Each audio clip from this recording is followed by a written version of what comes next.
dragon claw, wing and scale. Come now, let's examine a tale of the greatest beast ever considered. Another episode of Big Flying Lizards.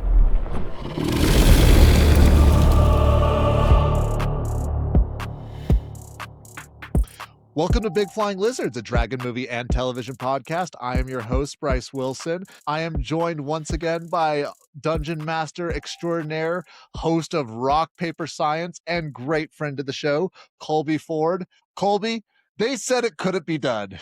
They said, you couldn't watch 2.5 seasons of television in about a week and a half and do a podcast. And, you know, that person was my therapist, but that is... What do therapists know anyway? Hey, if I take what my good friend Tom Cruise says, they don't know anything. But I've been joking that this is Christmas Eve. We are experiencing Christmas Eve. We have tomorrow the great show. I guess technically if you're watching this, it'll be today when the episode drops. But tomorrow, the season 4 of Legend of Vox Machina will be dropping. So we are going to be covering the last 4 episodes in season 3 of Legends of Vox Machina. And Colby, one way or another, I think it's going to be great conversation tonight. I agree. There's a lot going on here. There's a lot. But if it's all right with you, just because we have so much that we need to get to, and we finally get to the quote-unquote Bard's Lament, I think if we should just dive right on into the source material. Absolutely. All righty. So, Legend of Vox Machina, Season 3, Episode 9, Thordak. Thordak's newborn army massacres the ally forces. In the chaos, Kashaw bravely strikes the soul anchor crystal in Thordak's chest, but the dragon ruthlessly crushes him to death. From afar, Vax watches the matron of ravens claim Kashaw's soul. Inside the lair, a raging Grog smashes the remaining dragon eggs. When a furious Thordak arrives to mourn his dead hatchlings, Scanlan acts as a decoy while Grog drops an entire stone ceiling onto the beast. The duo escapes, but Scanlan is left deeply unconscious. A wounded Thordak bursts from the rubble. Believing her goddess had abandoned them, Pike rips off her holy symbol and embraces the fallen knight's advice to trust only herself. She weaponizes the Plate of the Dawn Martyr, absorbing Thordak's apocalyptic fire and blasting it right back to shatter his heart crystal. Raishan arrives and completely blindsides Thordak, spraying him with a poison breath. The wounded Cinder King flees into the skies, but Vax pursues him. Spurred by the memory of his mother, Vax flies head first straight through the dragon's chest, killing Thordak instantly. As the dust settles, Keyleth finds Raishan carving a glowing green rune into Thordak's corpse. Raishan mocks Keyleth's naivete, trapping her in a choking magic. Vax breaks the spell just in time, but a laughing Raishan activates the runes, teleporting herself and Thordak's giant corpse away to execute her true master plan. Now, before we get too deep in, I want to, just because it is a theme apparently of what's been going on, this was another episode that was changed. Initially, Amazon had a different name for it. But it wasn't as egregious as the ones in the past. This one was called Thordak's Throne. Still a little weird because I don't think there really was ever a throne that we were seeing, but not that I noticed. But after correction, Amazon came back in and changed it up. But that sort of disconnect between Amazon and Critical Role coming together. And now, I don't know, Colby. I think this is a great time. I know we're limited on time, but I want to pose this question. Yeah. Do you think Critical Role will ever get big enough that they can Geek and Sundry Amazon? Ooh, by which I'm sure you mean like go off on their own, make their own production company, use Amazon as a stepping stone. Well, yeah, because like they really were I was really thinking about it because they made a huge push for Beacon. When Beacon came out, and to me, they were acting like it was a brand new show with how much they were pushing it. And I genuinely was like, why are you guys pushing this so hard? It doesn't make any sense.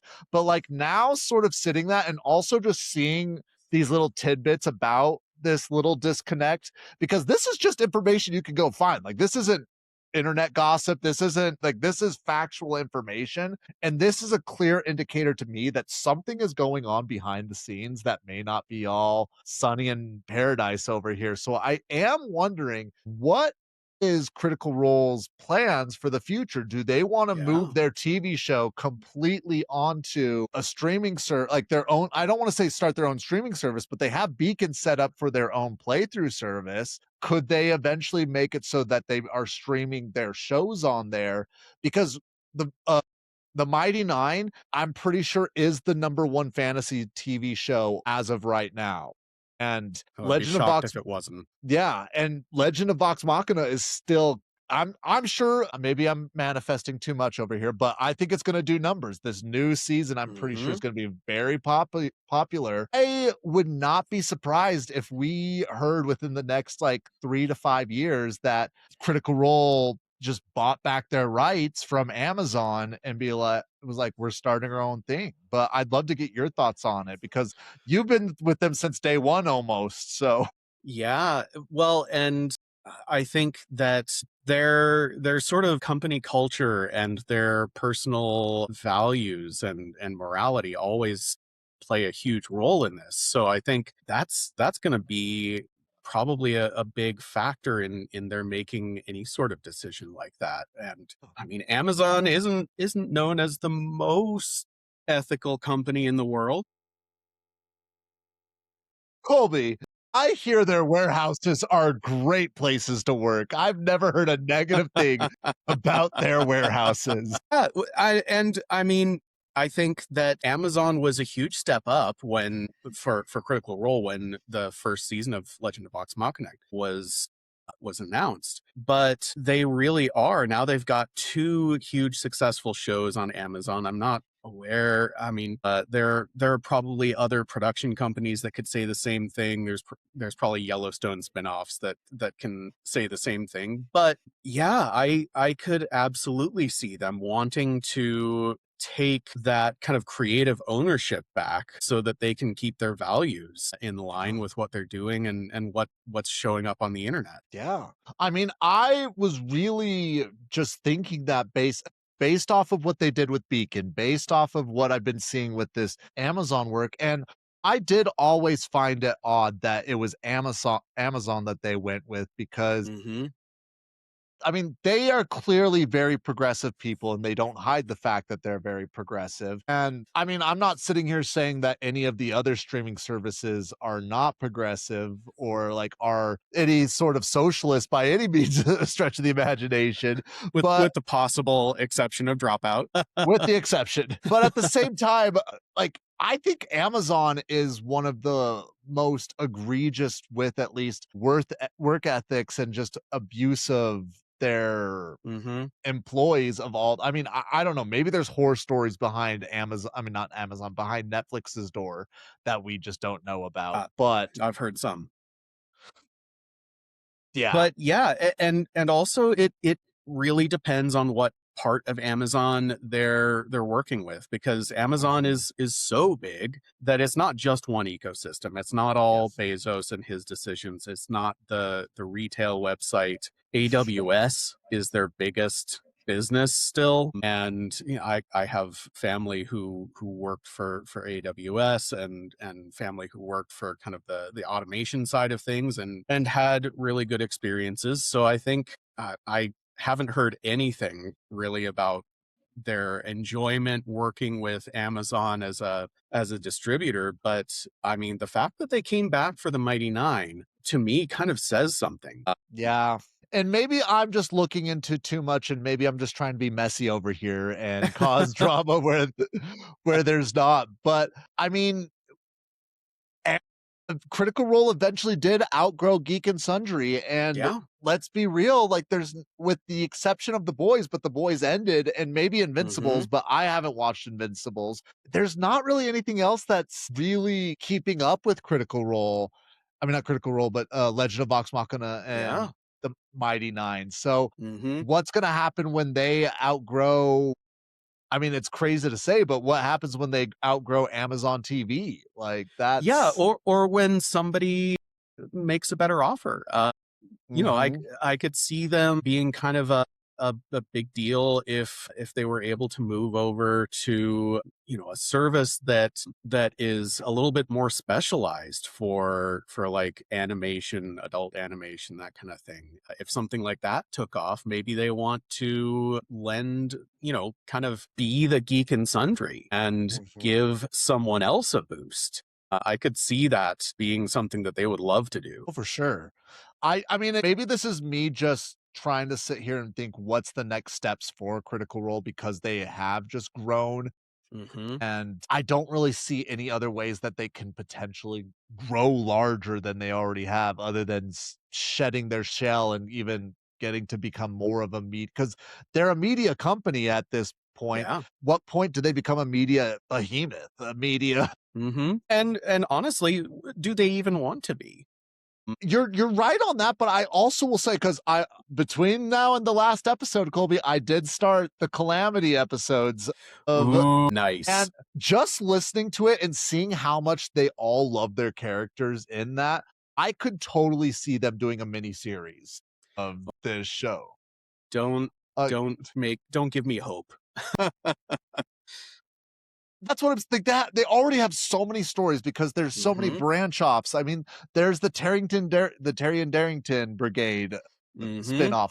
There's the Honeypot episode. There's like I could see Yeah. them doing all sorts of different like silly shows, and I mean I could see them struggle to sell this to an executive at Amazon that maybe Yeah. they have an understanding, but how hard do you, I mean I'm sure Amazon saw how successful the campaign like the GoFundMe was, the Yep. startup, but that's something behind something that has 140 episodes. Trying to sell something that has only 4 episodes to Mm-hmm. it, I'm sure it'd be a lot harder of a sell, but what do I know? What do I know? Yeah, I don't know. I just hope they keep putting their hearts into things like they did, with Legend of Vox Machina and the Mighty Nine. Part of me genuinely hopes that they just stop growing and they keep to a size where they don't have to keep jumping ship or jumping from platform to platform. Yeah. I mean, that would be the most ideal situation, but Mm-hmm. I also like as much as we hate to admit it, Critical Role is not a nerdy ass where a bunch of nerdy ass voice actors sit around and play Dungeons and Dragons anymore. It No. is a corporation. It is a Yeah. brand. And I mean, I don't know how I mean, I'm starting to see with Legend of Evantris, like they're starting to get a little bit of they're a Mm-hmm. brand now and not a bunch of friends playing D&D, Yeah. but with Critical Role, I feel like it was a little bit more obvious, and I'll always love them. I'll always enjoy them, but I also agree with you where like I hope that they understand that they built something not being a Fortune Yeah. 500 company. Yeah. Well, and I remember the times when they were starting to grow gangbusters and talking about how do we do this without losing that kind of lightning in the bottle. And I think there's a lot of debate to be made about whether they even have held on to that. I know the original cast are still in, overall creative control, Yeah. but that'll change someday as well. Oh, for sure. I mean, to me, and I don't think that this is a big deal to the people that are involved, but Travis is the CEO of Critical Role. Mm-hmm. How does that necessarily? I know that Matt Mercer is no longer the DM, but Brennan Mulligan is an employee of Critical Role. The DM, who theoretically is supposed to be the all-encompassing force, technically Mm-hmm. his boss is one of the players. Like that's a little Yeah. I know that Travis actually, I shouldn't say I know. I would hope and I assume that Travis is not an awful boss, but Mm-hmm. at the same time, I can only imagine what that would be like where you are having to be a game master over I'm sure Yeah. that but who knows? Who knows? Yeah, I can tell you firsthand that when money really starts to come into the game, there are changes. There are changes both for the better and for the worse. Yeah. As just charging for my games, there are major ups and downs that come with that. On one hand, if people are paying for something, they expect a certain level of quality, and so the pressure is higher. It's not just a bunch of friends and you can, name your big-titted goblin joke character, Boblin the Goblin. You actually have to think things through. On the other hand, when all of your players are paying and are contributing financially to the game, I find that people are more serious and Yeah. more committed to the game. And I can only assume that there are more of those sorts of aspects that come out as it turns into more of a production, and it's more about, the people are being actors who happen to be doing a certain type of like improv, Yeah. rather than reading scripts. No, and I'm not gonna be one of these Critical Role truthers where I'm sitting here like, "It's all script! You can see it! It's all script!"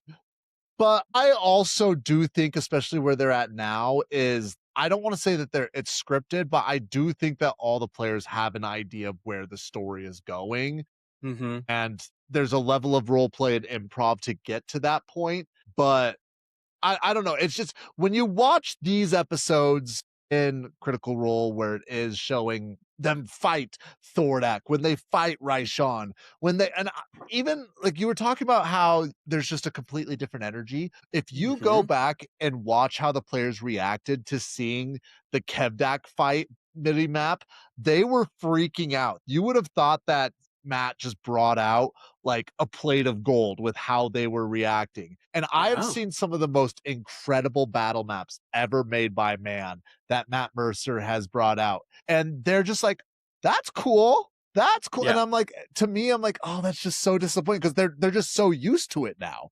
Like Yeah. it Yeah, absolutely. I mean, I think that's a big part of the reason why they've put a lot of emphasis on bringing in new people, TikTok creators and other DMs on the internet. Abria Iyengar is in all of their stuff, and Brennan Lee Mulligan is kind of adding his name, and so many people, which I think is necessary to kind of keep things fresh, keep those reactions coming, because and they might be a bunch of nerdy ass voice actors who love D&D, but it is genuinely hard for somebody to always be in a D&D game year after year. I mean, now that 5e is 12 years old, and it's got a 5.5, and there's lots of opinions about the changes. I think that I haven't played with anyone that long. I haven't played with anyone as long as Critical Role has played with each other. And, at what point do you just start to understand the player across the table from you so well that it's impossible to surprise each other? For sure. I mean, I'm sure that that is something that's really challenging, and I'm Hmm. also sure I know we talked about our theories on why they brought in Brennan Lee Mulligan, but I'm sure also that it was also to just make it so it still feels fresh, and we get Yeah, a brand new voice being able to tell a story, and even though there is a lot of similarities between Brennan Lee Mulligan and Matt Mercer's DM style, I there's also some distinct differences, there and really are. Yeah. I mean, and I love them both for different reasons. I don't think I used to say like, "Oh no, Matt Mercer's the best DM out there. He is the god tier." And then I was like, "Oh no, Brennan Lee Mulligan has a better just storytelling portion." But I also did watch a YouTube video that trying to say that there's a quote unquote best D is it's like saying who's the best dad. Like it's Yeah. not Yeah, exactly. I don't think that there can be a perfect, because, everybody is going to bring their own personality and their own yeah. experiences to things, and that's the point. I think that's what makes this game special. And I don't know. to maybe take this a little bit too grandiose, but and a little bit too esoteric, I kind of wonder if there's a limit to what Critical Role can do, just because, you know, it's the nature of the game, that I don't know, maybe it's just not possible for them to grow so large because it is a game that doesn't scale. I mean, there are RPGs that you can kind of play with bigger groups that run a little bit simpler, but you still don't really want to run with a group of 12. Well, I will say there's one aspect that I could see that Critical Role eventually could get up to, and this is if they just blow their entire budget on production level. But even then, we're still 5 to 10 years out from this. And that's almost if all the players are in some sort of VR experience where they are actually, and people are watching it almost like they're watching League of Legend, and the players you see them in the actual world. Yeah. I don't know if that's the direction that they would want to go. I know that Matt Mercer in particular is very anti AI, and I just do not see a universe that you're able to do that without very incorporating AI without Yeah. spending Yeah. hundreds of millions of dollars. but I But do yeah, think that I mean, that's something that's progressing so fast. People are going to be trying to do it any day now. I'd be surprised if it's not already in production. Somebody's trying to do it. But we should really start the episode. Yeah, let's like, talk about some episodes. No, I'm glad we were able to talk about that. It was just a rabbit hole I wanted to chase. I want to first ask Colby, what's your thoughts on, I have a lot of thoughts, and I actually have some interesting conspiracies set up. But what's your thought on them killing Kashaw? I think that it was a well executed moment in the, you know, in the show. It really did make me feel something the first time I watched it, and the second time I watched it, because it had been long enough that I forgot what happened. And you know, I liked their clever little fake out of the big bloody gory smash of Thordak's foot, and you're like, oh, he's dead for sure. And then he stands up, and it's this slow process of him turning around to the Raven Queen. I think that, I mean, that's how you handle character death well, is you slow down and you let it really matter, and you let people stew on it. That said, knowing that it didn't happen in the live play, it did feel a little bit, and also just from my perspective as an overanalyzer, and somebody who's been overanalyzing this show in particular for a while, we know that they've been kind of reaching for emotional beats that feel like they need to be there. We needed Thordak to feel like the most dangerous dragon ever. And so having him take out a major named character is kind of one way to do that. But it's also a trope that I've never particularly enjoyed. You know, the end of the Harry Potter movies, when they pan across like, oh, Fred died, and this teacher died, and Tonks, and like, okay, yeah, these are characters, but they're not core characters. Killing them off doesn't tell us that, it doesn't convince us that any character could die at any time. Yeah. It really kind of feels like his character just was a sacrifice for the drama, which then was executed well. That's kind of my view of it. Well, I do want to continue that thread, but I do want to point out I think at this point there's only 2 or 3 artists that truly have that I will kill any character off and you can never know. George R. R. Martin obviously is the king of that. I also do think Pierce Brown is really like, obviously he has a few people that he won't kill off, but spoiler alert, when Pax is killed in book 1, I was legitimately like, what the fuck? Like, what? Yeah. The actual. Yeah, that, I mean, what a character death, that the shadow of that character death just informs the entire story downstream. And Yes. and even in later books, when more characters die off in even more spectacular ways, it still feels the same as Pax, because, you know, he gives you just enough time to fall in love with them, Uh, and then bam. So before I forget, Colby, you have to remind me, there's this guy on TikTok who has been filming himself. He's like day 3 of the Institute in Pax's diary. And he's just saying all these things that Pax would be. He's like, dear father, I have all these jelly beans and I don't know what to do with them. I miss home, father. Oh my God, that is amazing. I carry them for good luck, just like you said. And there's no foxes to give it to. I've been here for 6 hours and nobody has asked for my full name. I don't know what to do. Maybe I'll make it a war cry.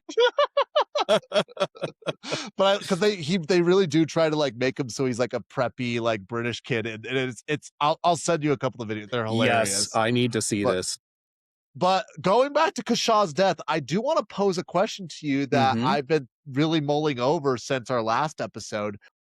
Zara's obviously very affected by this. Yeah. Do you think Zara would be willing to make a deal with a Whispered One to bring Kashaw back? Oh, Zara with no good influences around her, I think in a heartbeat. I think that it would be terribly tragic because she is a character who is kind of halfway evil and is always being pulled and restrained. And the very first thing we see her do is behead an adorable little snail thing. Yeah. And she goes on to repeatedly betray Vox Machina and show a little remorse when Cash encourages her to do so. And yeah. Well, Yeah, that's so- really no. I was really thinking that like because I think we even talked about it back in when we were discussing season 2, that it was interesting that they portrayed her more of an antagonist in this show. Yeah. And we were talking about how am I blanking on the guy's name? Xerxes. Is it Xerxes? No, not Xerxes. Like we were talking about how Xerxes is going to be leading the charge to bring back the Whispered One in this next season. I could see Zara being part of that and almost being that Lady Briarwood of like, I wrecked the world to bring you back. And I could also see her as a late in the season betrayal if they wanted to do something like that, just to twist the knife a little bit. Because I know I don't want to spoil too much, but like there's a lot that goes on in the Vecna arc. It's pretty dense with really big moments, and I can think of a couple where things could be made a little extra interesting by a third act betrayal. I do like one way or another. I do not think Zara is going to be an ally this next season. I think that she is either A, we are never going to hear from her, which I don't really think that that's the case, or B, she will be an antagonist and do a double cross because just how they set it up. She initially said no. It was Kashaw who was like, hey, we should go help them, Z. We need to go help them. And especially where we know the backstory of Lady Briarwood and Lord Briarwood, I could totally see a situation that's a very similar of like the Whispered One coming in and saying, hey, these motherfuckers, I can bring them back, but it's going to cost you. Like, I do have a price. Yeah, I mean, I really do hope and like you said, it would be kind of crazy to not have Zara show up, if only because Mary Elizabeth McGlynn is so close with the cast. Yes. And with the production. But yeah, I would be terribly disappointed if she isn't somehow straddling that line between protagonist and antagonist, whether she, joins up with Vecna to betray Vecna, or joins up with try to call him the Mighty Nine, with Vox Machina to betray them? Or, I mean, you got me thinking Red Rising. I'm thinking I'm thinking Cassius. I mean, she could become a lancer to the party. She could become kind of a foil who can't decide which side of the good and evil debate to land on herself. I will say the only way I could see her doing that is if Vecna holds Kashaw's resurrection over her head rather Yeah. than just automatically giving that resurrection. Because if he does just give that resurrection, I think she's bought and sold. I don't, because I think it'll be very similar to Lord Briarwood, where there will be something distinctly evil about Kashaw that's there. Like, he will still be himself, but there'll be some sort of anchor to make sure that she doesn't turn. Mm-hmm. But it could also be very much where Vecna is like, I can do this and I will prove it to you. You have to do everything I say and then I'll do it. And that is where I could see a Cassius situation with her Yeah. happen. Because, Yeah. spoiler alert, she does join up and help in the final fight against Vecna in the live playthrough. So I think it'd be crazy of them not to incorporate her and use her Mm-hmm. in a. Uh, we are going to see Zara one way or another. We're seeing Zara.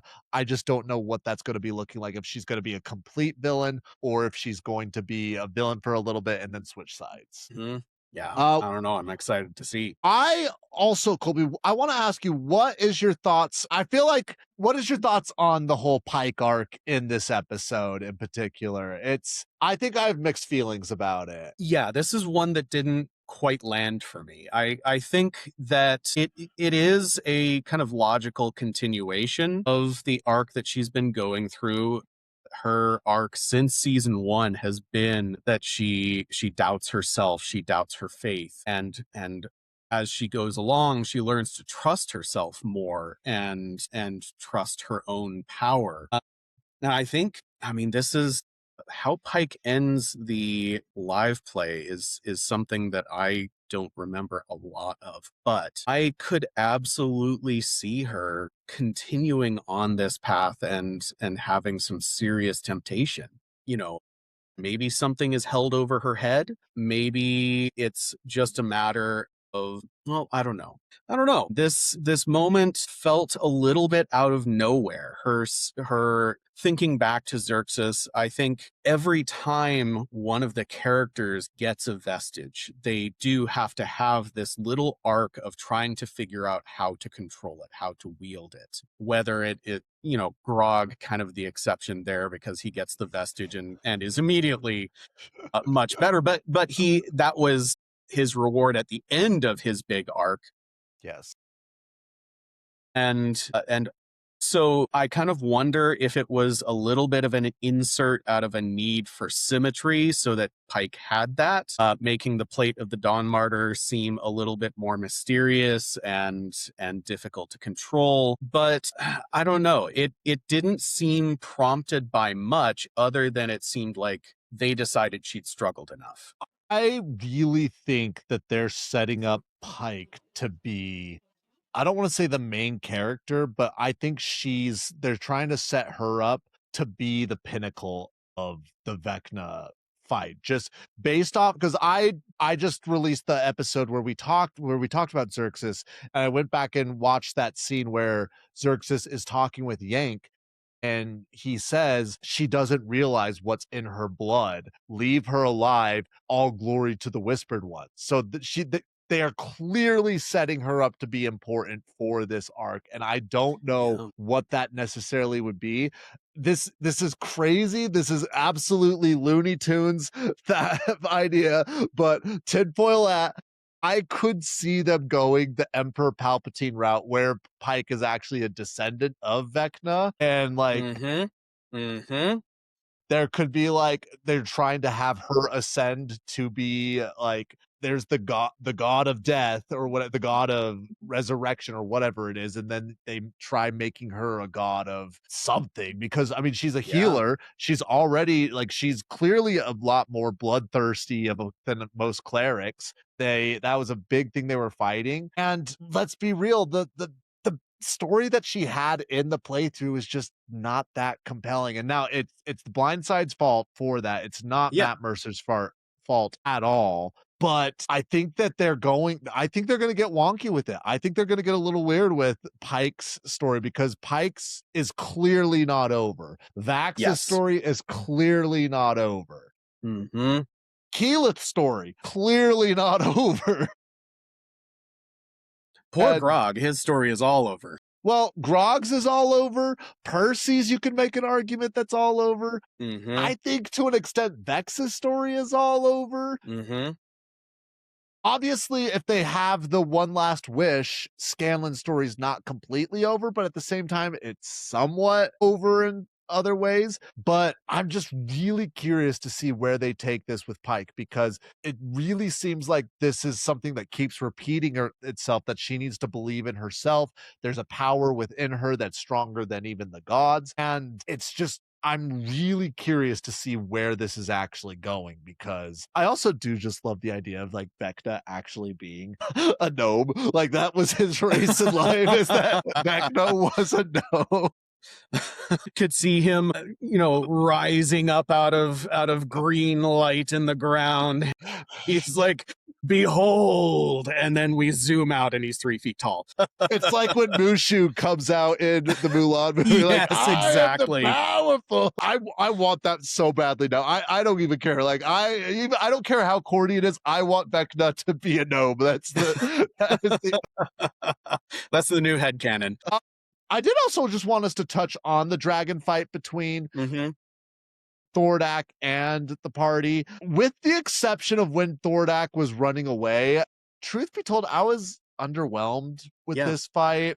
It didn't seem that special, especially with another dragon fight that's coming up. But maybe I'm just biased. What's your thoughts on this particular dragon fight? Yeah, I completely agree. I think that the fight was underwhelming, and we keep talking about the having lost Lance Reddick, having really limited lines for Thordak, and not being able to do much that was very surprising. I think they unfortunately just had too many constraints, and it ends up feeling a little bit flat, a little bit formulaic.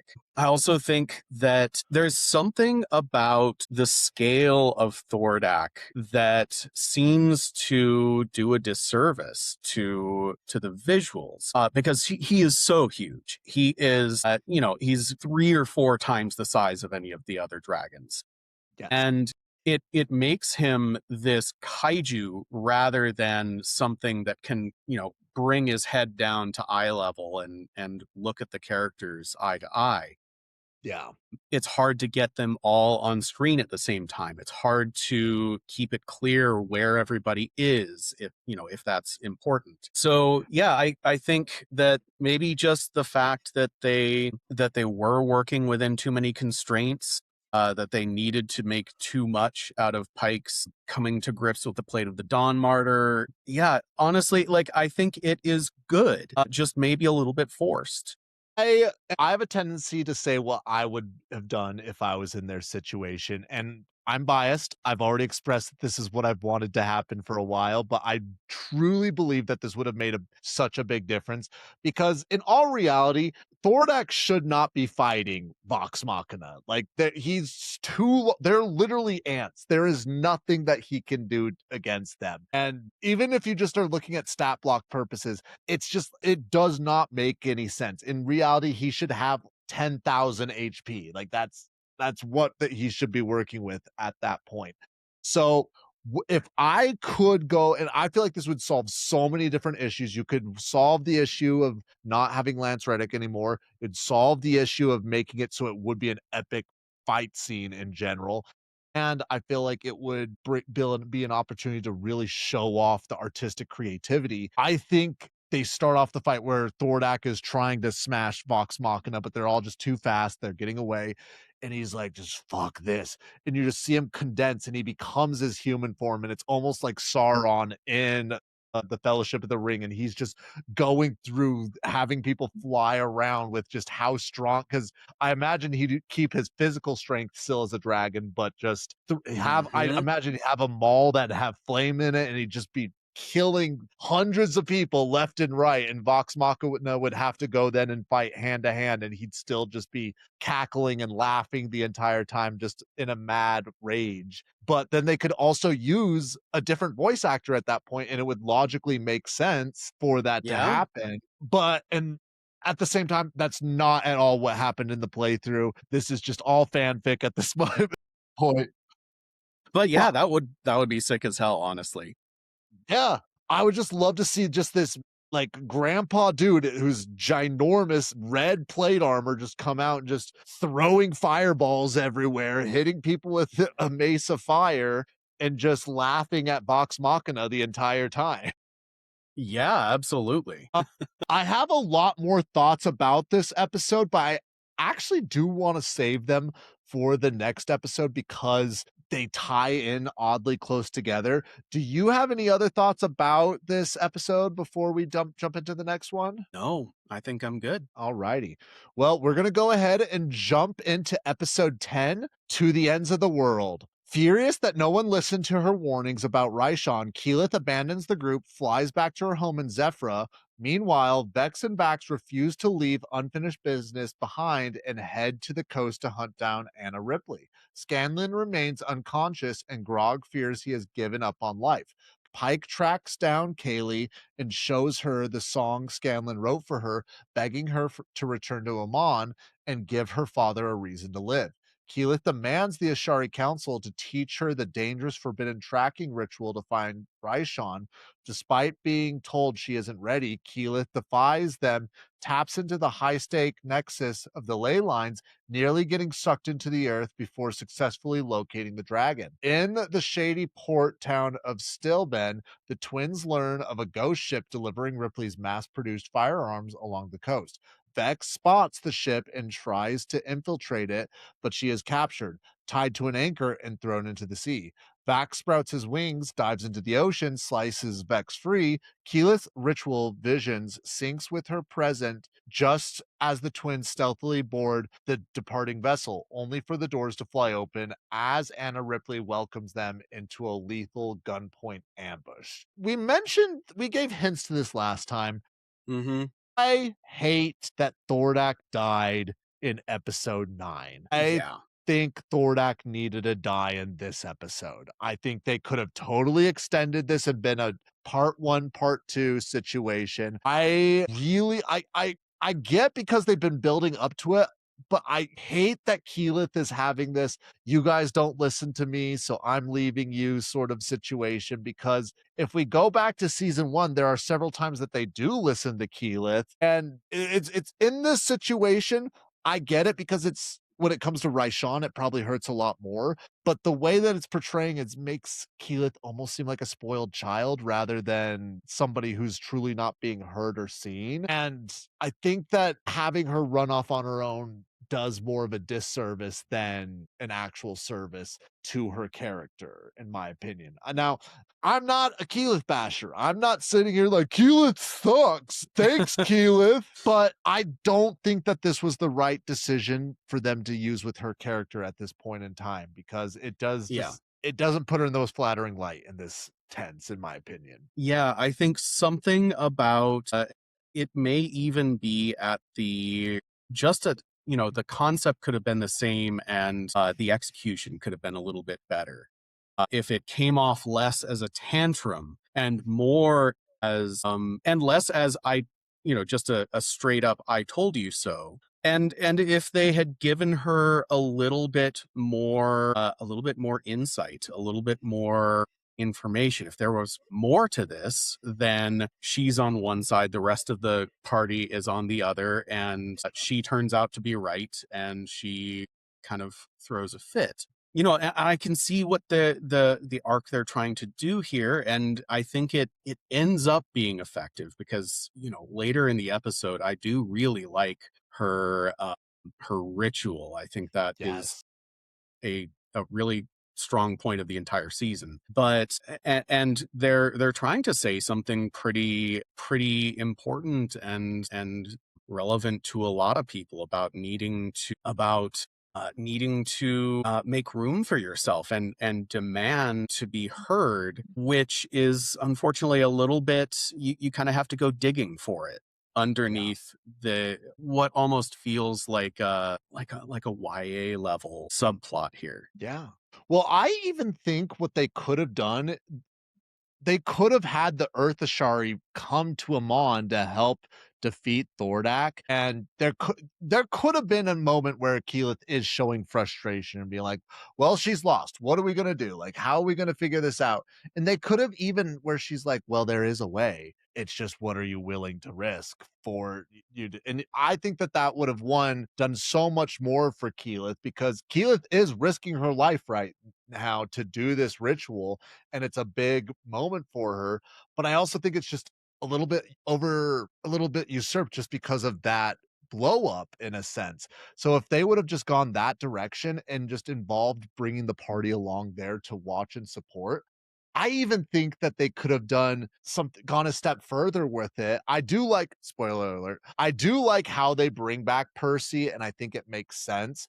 But I think you could have even made an excuse where if it's the Earth Ashari, where they're like, once you have a true understanding of how the Earth works, what was dead may never die, and you can bring life Yeah. to that. Like, and it would have made because Keyleth can cast Revivify. Like that is a druid spell, and I feel like that would have been an amazing opportunity for them to circumnavigate having to deal with resurrection later on. Yeah. And I think it actually, because something I really miss out on in the TV show that's a big part in the live playthrough is Keyleth and Percy's relationship.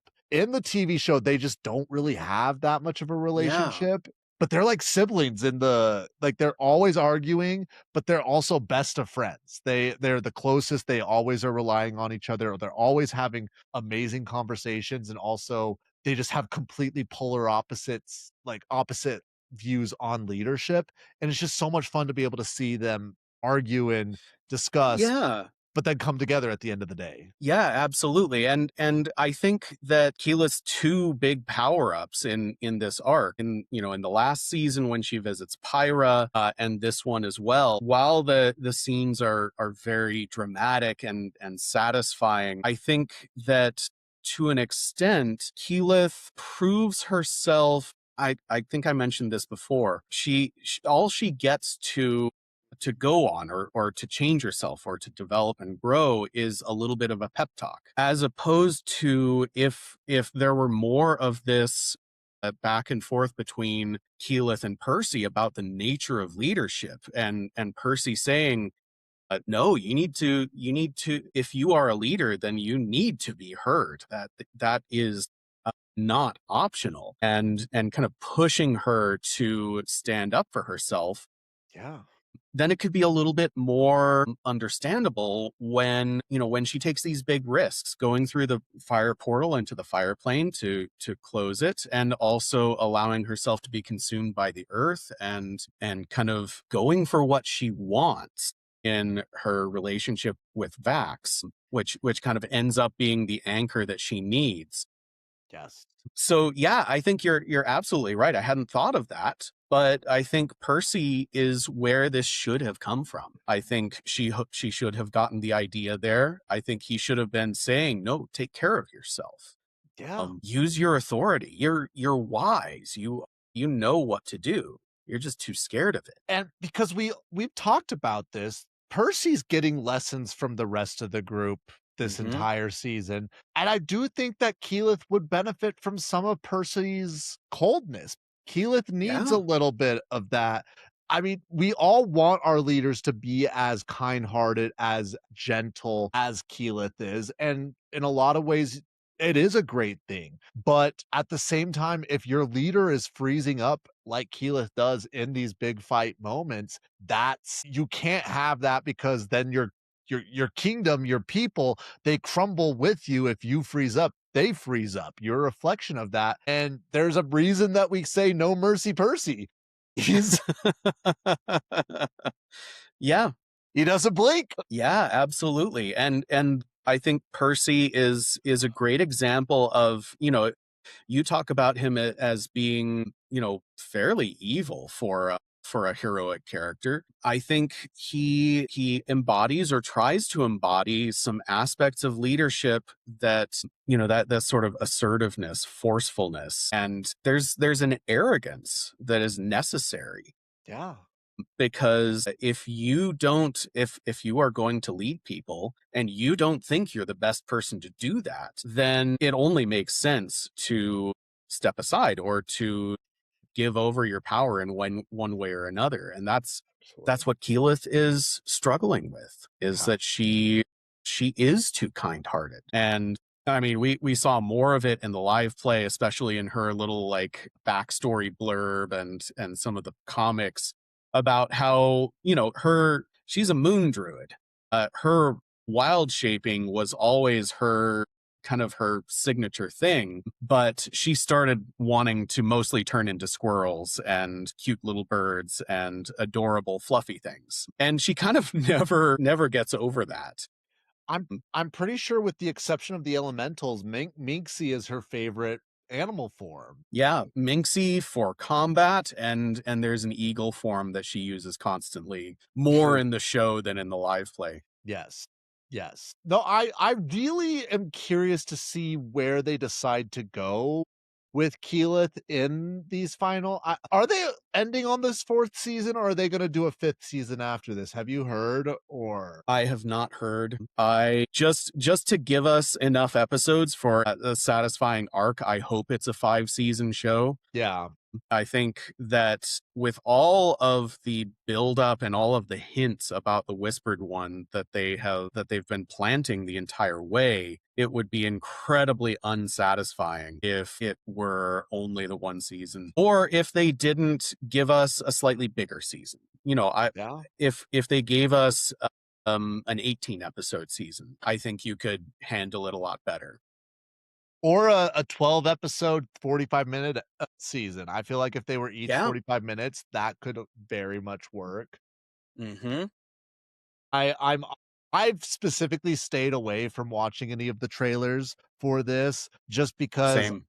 I feel like, and maybe you might have a different reason, but I also feel like our reasons are about the same. We already know so much that's going to be going on that it's that much more magical when we see that on screen rather than seeing it in a commercial leading up. Yeah.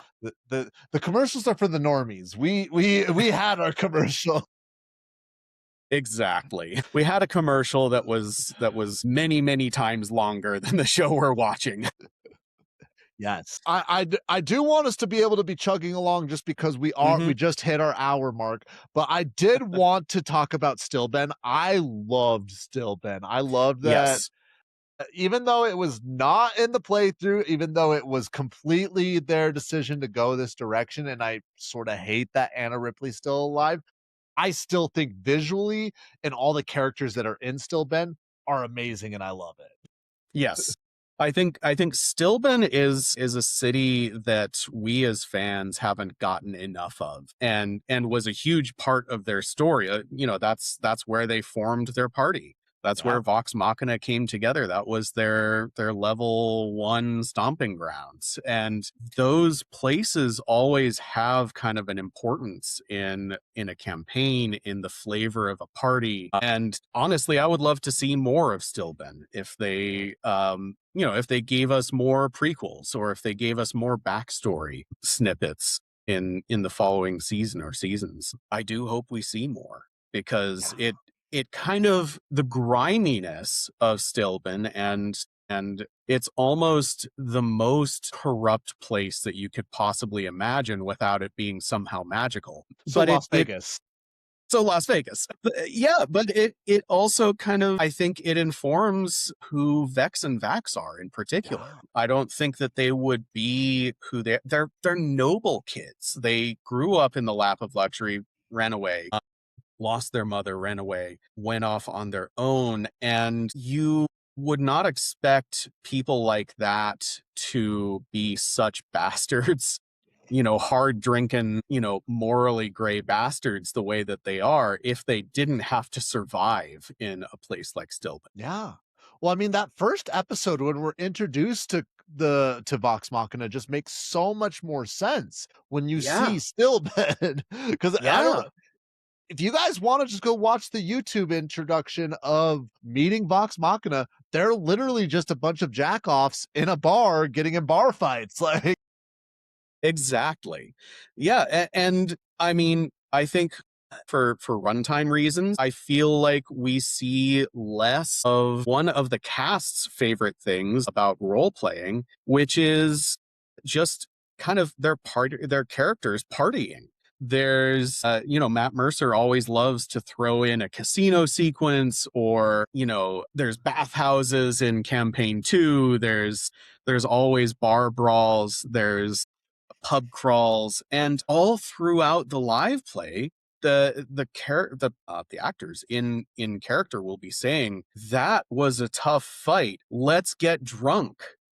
And yeah. we don't see as much of that as I would like in the campaign, Oh, for sure. or in the TV show. Well, I also do think though that, I mean, in their heart of hearts, they are there. I'll always remember how Keyleth, she had a conversation with Patrick Rothfuss's character where she was really hesitant to call herself a hero because they had just killed Umbrasyl. All these people were coming up and like thanking them. And she was the most like, "Ugh, I should not be thanked. I'm not worthy. I'm not like," and when you think about it, because they want to do it the One Piece style. They want to just have a big party after beating the big boss, eat a bunch of food, drink a bunch of their alcohol, and leave. They don't want, I mean, Vex wants to get paid out, but Grog doesn't want to get paid out. Scanlan doesn't want to get paid out. They just want to party it up, live it up, and leave. And I mean, we've talked about this before. They're not, all of them are not good people in their Right. own weird ways. The only person that I distinguish as good is Keyleth. I know that Marisha said that Keyleth ended the campaign at true neutral. Unless we see something completely radically different, I would argue against that. I'd put her more Yeah. neutral good, or maybe even chaotic neutral, but I mean, not chaotic neutral, chaotic good, but she has just come across as somebody who will always help the downtrodden no matter what. Yes. And I mean, Grog's not going to help the downtrodden no matter what.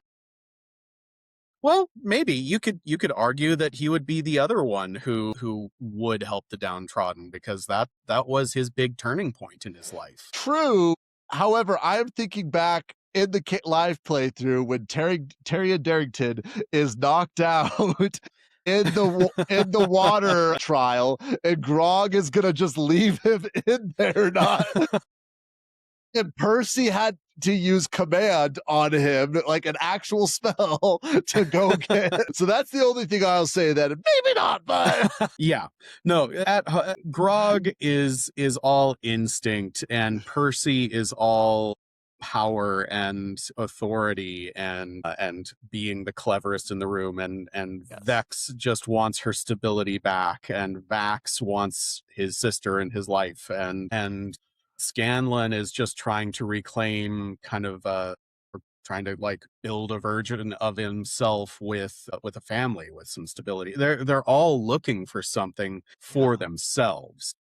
Yes. Primarily, and Percy even takes the privilege of nobility in Whitestone without the responsibility of actually ruling until well after the Vecna incident. Yeah. Way down the road, he hands it over to Cassandra, and he just travels the world as an adventurer. I mean, they all do come across as putting themselves first, except for Keyleth most of the time. So yeah, I'm with you. I think, or if anything, Keyleth struggles with being too selfless. Yes. Kind of explaining some of her confidence problems, her unwillingness to take up space in the party. No, and I really do hope that we get to see some true character development from her in this later season, because I agree that if it is just pep talks, it's just not. I will be disappointed. I also do think I really want for us to get a full episode of her doing the Water Ashari trial, because I would love to see the Kraken. I want to see the Kraken so badly. And Yes. I can only imagine that it's gonna be epic as hell, where she's obviously gonna learn how to become a water elemental during that time. Hmm. And I do hope that they don't kill it. I hope that they understand that that it is such a powerful monster that they can't kill it, but I do have a fear that they might go ahead and have her kill it. Uh-huh. But it's to this point, I think the longest fight in Critical Role, at least in campaign 1, that it was the longest fight. And that episode was the longest episode in Critical Uh-huh. Role. So I hope it gets the attention that it deserves. But we're going all over the place, but not Oh talking yeah. about these episodes. Is there anything else in episode 10 that we want to talk about before moving on to episode 11? I think I'll just say that overall it felt kind of like an episode where we're just kind of sweeping together the leavings of a story that kind of fell off a cliff with Thordak's death. Yes. And it you know, things pick up a little bit more in the next episode and feel a little bit more important, but it really is, while there's character development happening that really needs to happen, and Keyleth's journey in particular is a high point. I think that the depiction there is fantastic. It really, this is where it felt like, oh, these are not small pacing problems with the season. This is big. This was an episode that dragged a little bit when we were expecting a climax. I really think my biggest frustration, this is not the worst episode. I won't say that this is not the worst episode, but I have such negative feelings about it because how many times have we said on this show, we wish we could have seen more, they could have had more time? I genuinely believe they could have cut almost everything out of this episode. Mm-hmm.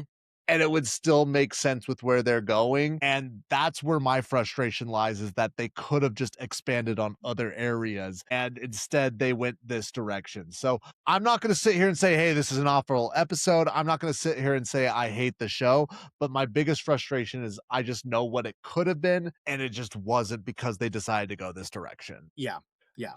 But before I go down any more tangents, do we want to dive in? Do we want to go into episode 11? Absolutely. Alrighty. Episode 11, Deadly Echoes. Inside the dangerous ritual, Keyleth embraces her love for Vax to anchor her soul. She mutates into a colossal earth elemental, traces Raishan's magical thread, and unlocks a new druidic ability to project her face through nature and communicate across Exandria.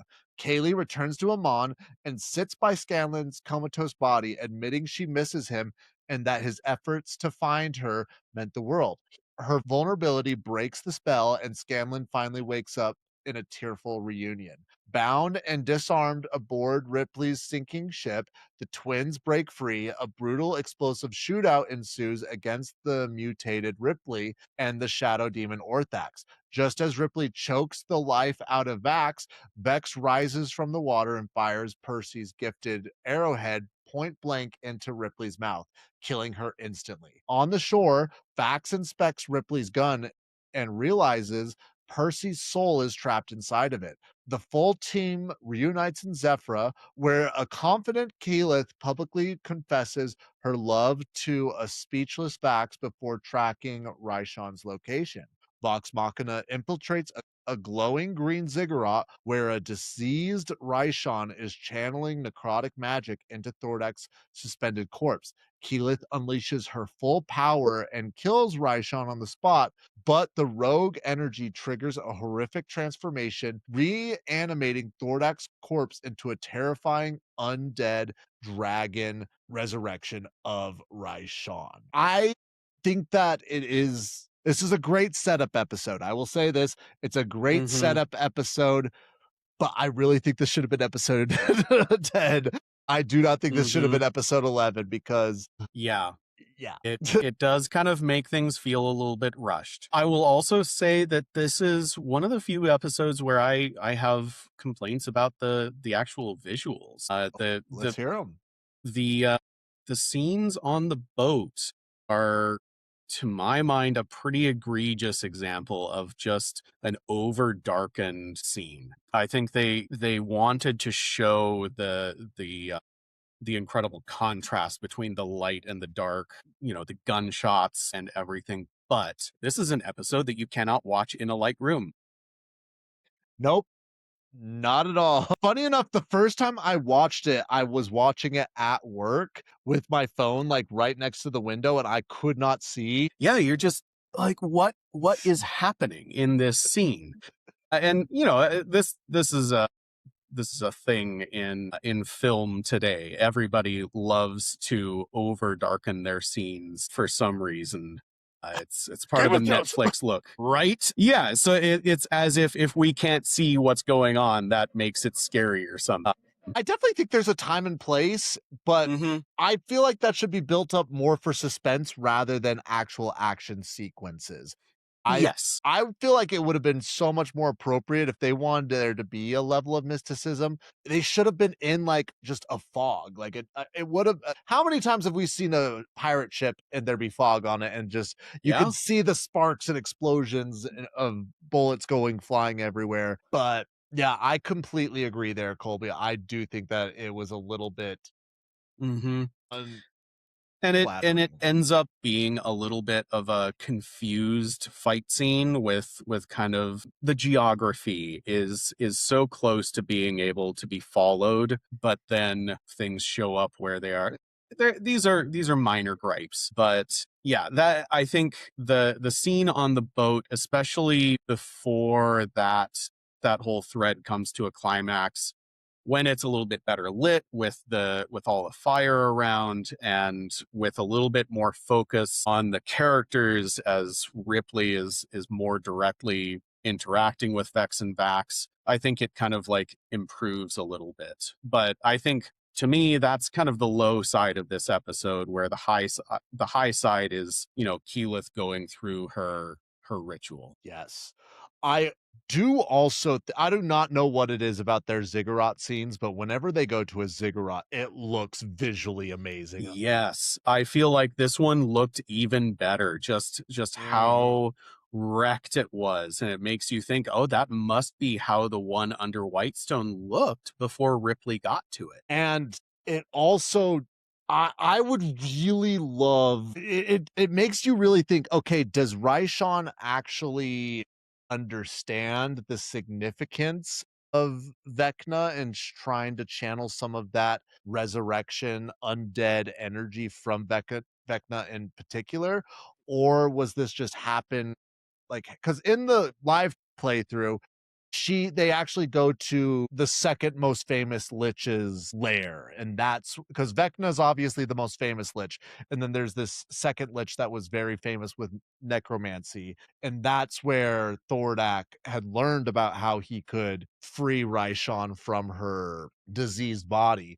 But I do like this decision to go to a ziggurat because I think it's going to really build up the fact that he is the undying king in this next season.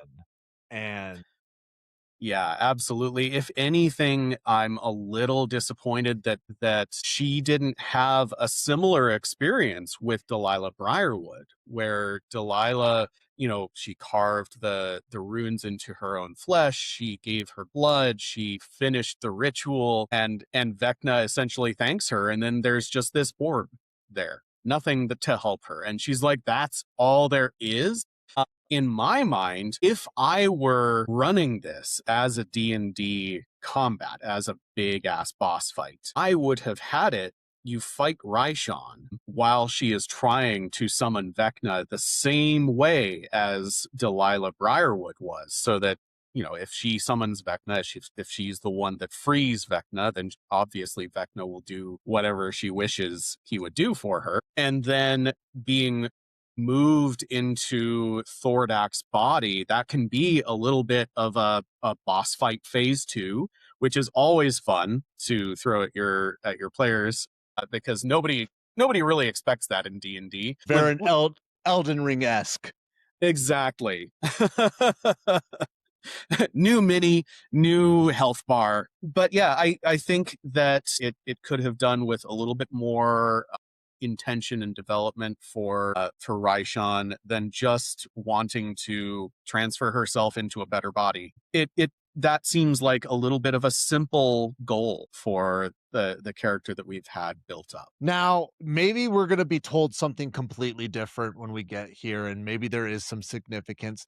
But the way I almost interpreted it is Delilah obviously had some magical ability from beforehand, before she came in contact with Vecna. But I think it's fair to say that she got a fair amount of her magic from Vecna. Raishan almost 100% got her magic herself and developed herself. And the way that she like transferred herself into Thordak to become this just lich dragon, the way I interpret it is almost Galadriel in the Fellowship just be like, instead of a Dark Lord, you will have a queen. And Yeah. like I would have loved that if we could have gotten a little bit more dialogue of she's like, Yes. I will be the ascended one. I will be the undying queen. I will overthrow Vecna. I am usurping his ziggurats right now. And just like Mhm. complete like that, I feel like would have one tied in Vecna to make it that much more. And Yeah. you could have even had it when Vox Machina kills it. You could have even heard just like barely, almost like a whisper of just laughing, just Yeah. sort of like in a way that Vecna's like, yes, do my bidding, like my little ants, like sort of thing. And but who knows? Maybe they'll do something completely different and it will tie in. But I really think that it would have made so much. What if they're going so far Yes. off of what they're doing from the playthrough? Just lean into it even more. Make it so she was trying to ascend to godhood and be the next Tiamat over here. Yeah. Yeah. It's sort of a holy grail of Exandria godhood, what the Raven Queen did. In ascending to her place. And I think that would be a really cool place to take this. I think that we haven't seen much at all about kind of what a god is, even in Exandria, and what they can be, and this kind of interplay between Vecna wanting to come back and ascend to godhood and become a new part of the pantheon, while you have, you know, the Raven Queen who usurped her place. Anyway, I hope we see some more of that lore and that Yes. interplay in season 4. And I'm completely with you that this was a place where we could have hinted at that. She could have said, you know, here is the power of one who tried to ascend to godhood, and he was only a man. Look at me. Yeah. I think that that could have really worked well in that point, especially just with how egotistical she was Yeah, in this playthrough. And I mean, I'm always just down to see a diva work over here. Like, what are we talking? absolutely.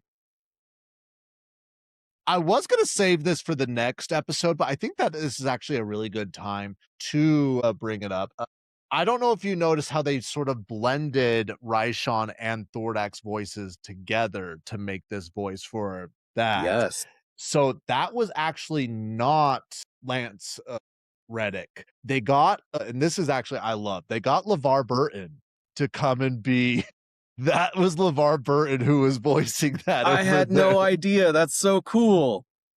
And little, I mean, some people know this. Burton's daughter is a big friend of the people at Critical Role.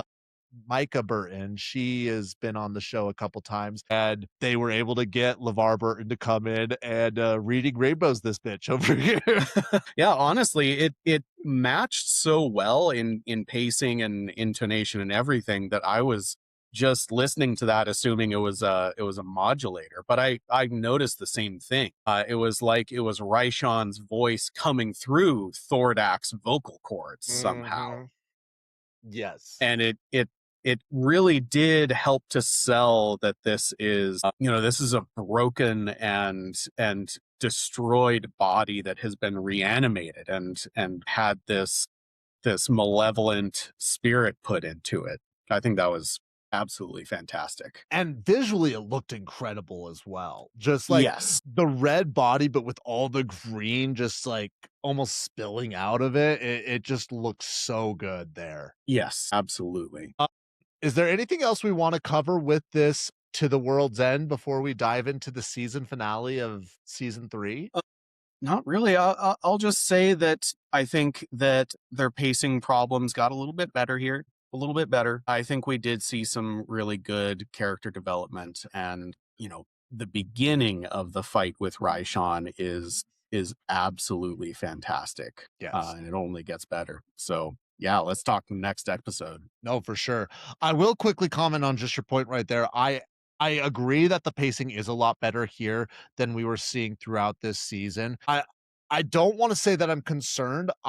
Because I really am giving them the credit of like, hey, they were dealing with the death of a main villain here. That's probably why they had to work around there. But I also do feel like, okay, if they're willing to go that far off of what they were originally planning, I have to prepare myself for the fact that they might be willing to do that in the next season. And I'm trying to make sure that I'm not setting myself up to be disappointed, but at the same time, we'll be we'll be seeing our reactions tomorrow, seeing what that is.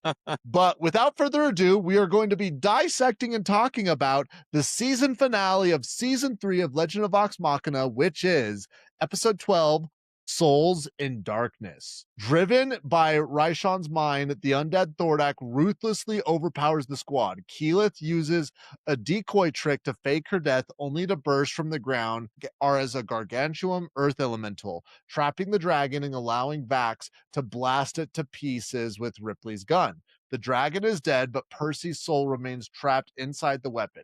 Following a vision from the Matron of Ravens, Vax initiates a forbidden ritual, diving into the gun's psyche realm to rip Percy free from the shadow demon Orthax. Inside the vision, a shell-shocked Percy refuses to leave his forge, but back in the real world, Vex weeps over his body, openly confessing her love. Her tears transform into magical threads of fate, allowing Vax to grab Percy and pull him back to the land of the living as the demonic gun explodes.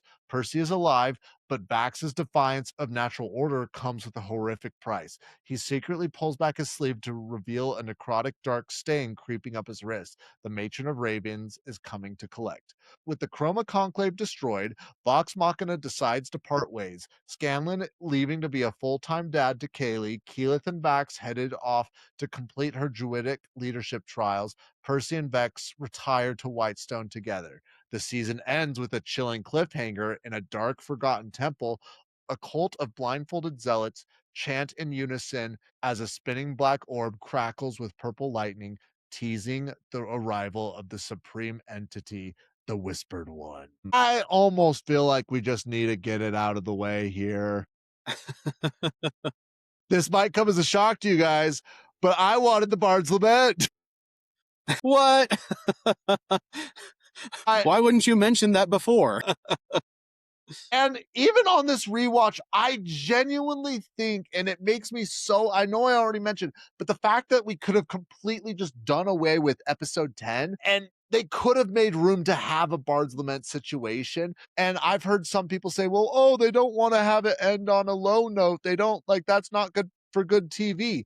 Motherfucker, the most viewed episode of television, I'm pretty sure in history, was when Negan killed the one guy in The Walking Dead. That was not a happy ending to the season. What are we talking about? That was as depressing and as depraved as possible. I genuinely think that if Scanlan would have just had a snapping moment like he did here in the playthrough, it would have made for great television. It would have made for so much more sense for all the party to split up and sort of like feel bad about themselves rather than be like, let's just go on an adventure, everybody. And I I also think that it does such an amazing job of showing the weaknesses that each of the players did not even realize that they had, because and I think that it's a good lesson to be teaching players. I agree with somebody who is doing a DM tips that you should not do what Scanlan did unless you have talked about it explicitly with your party. Yes. But at the same time, I think that that was a great point to point out how selfish each one of the players actually were in a lot of ways.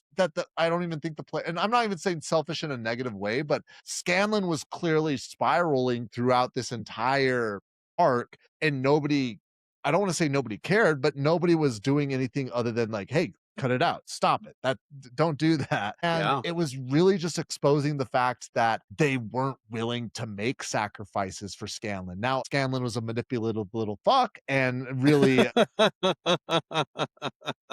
laid it on thick. But at the same time, I really think that it would have been beneficial for that to be.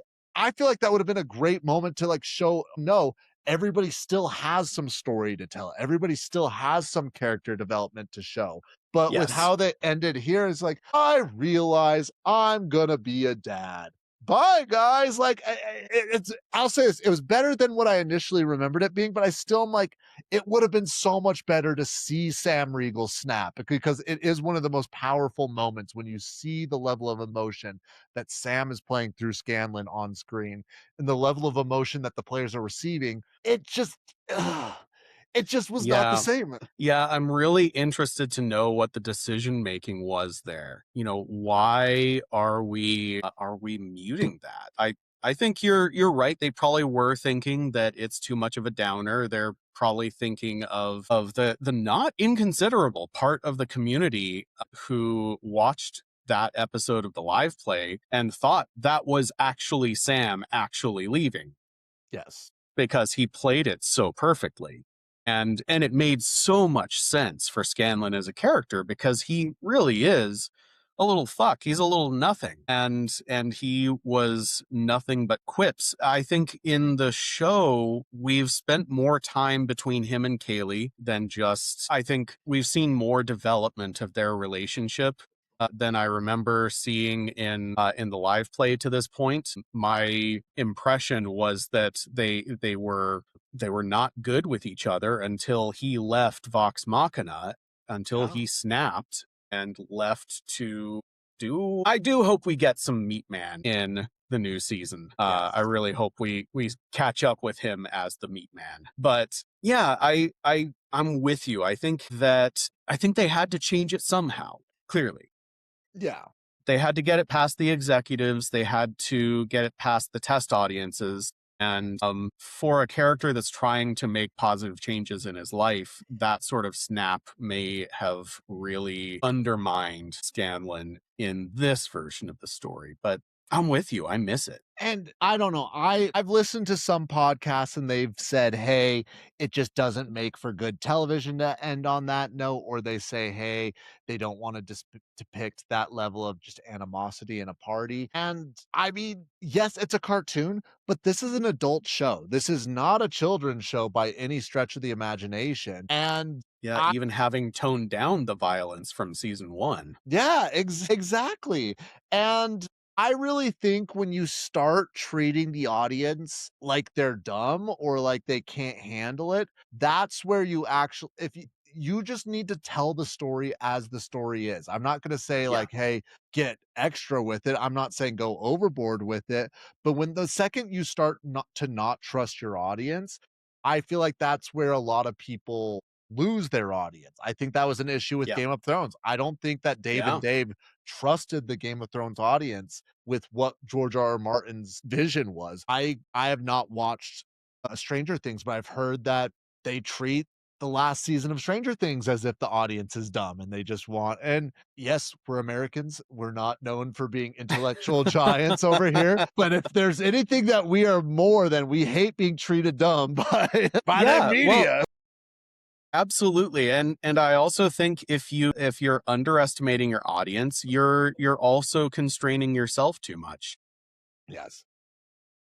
I mean, that's kind of obvious, but at the same time, what I'm trying to say here is that probably what you were trying to say is that when you start letting the focus groups drive, then that's where the art starts to die. And the people are not, the audiences are not going to react the way that focus groups are. I think that's a core problem with how the film industry has been run for a long time, is an over reliance on trying to be like data driven. And it gives us the latter Marvel movies, most of which are fine. Yeah, they're fun. Like it's Uh-huh. not art. Nothing special.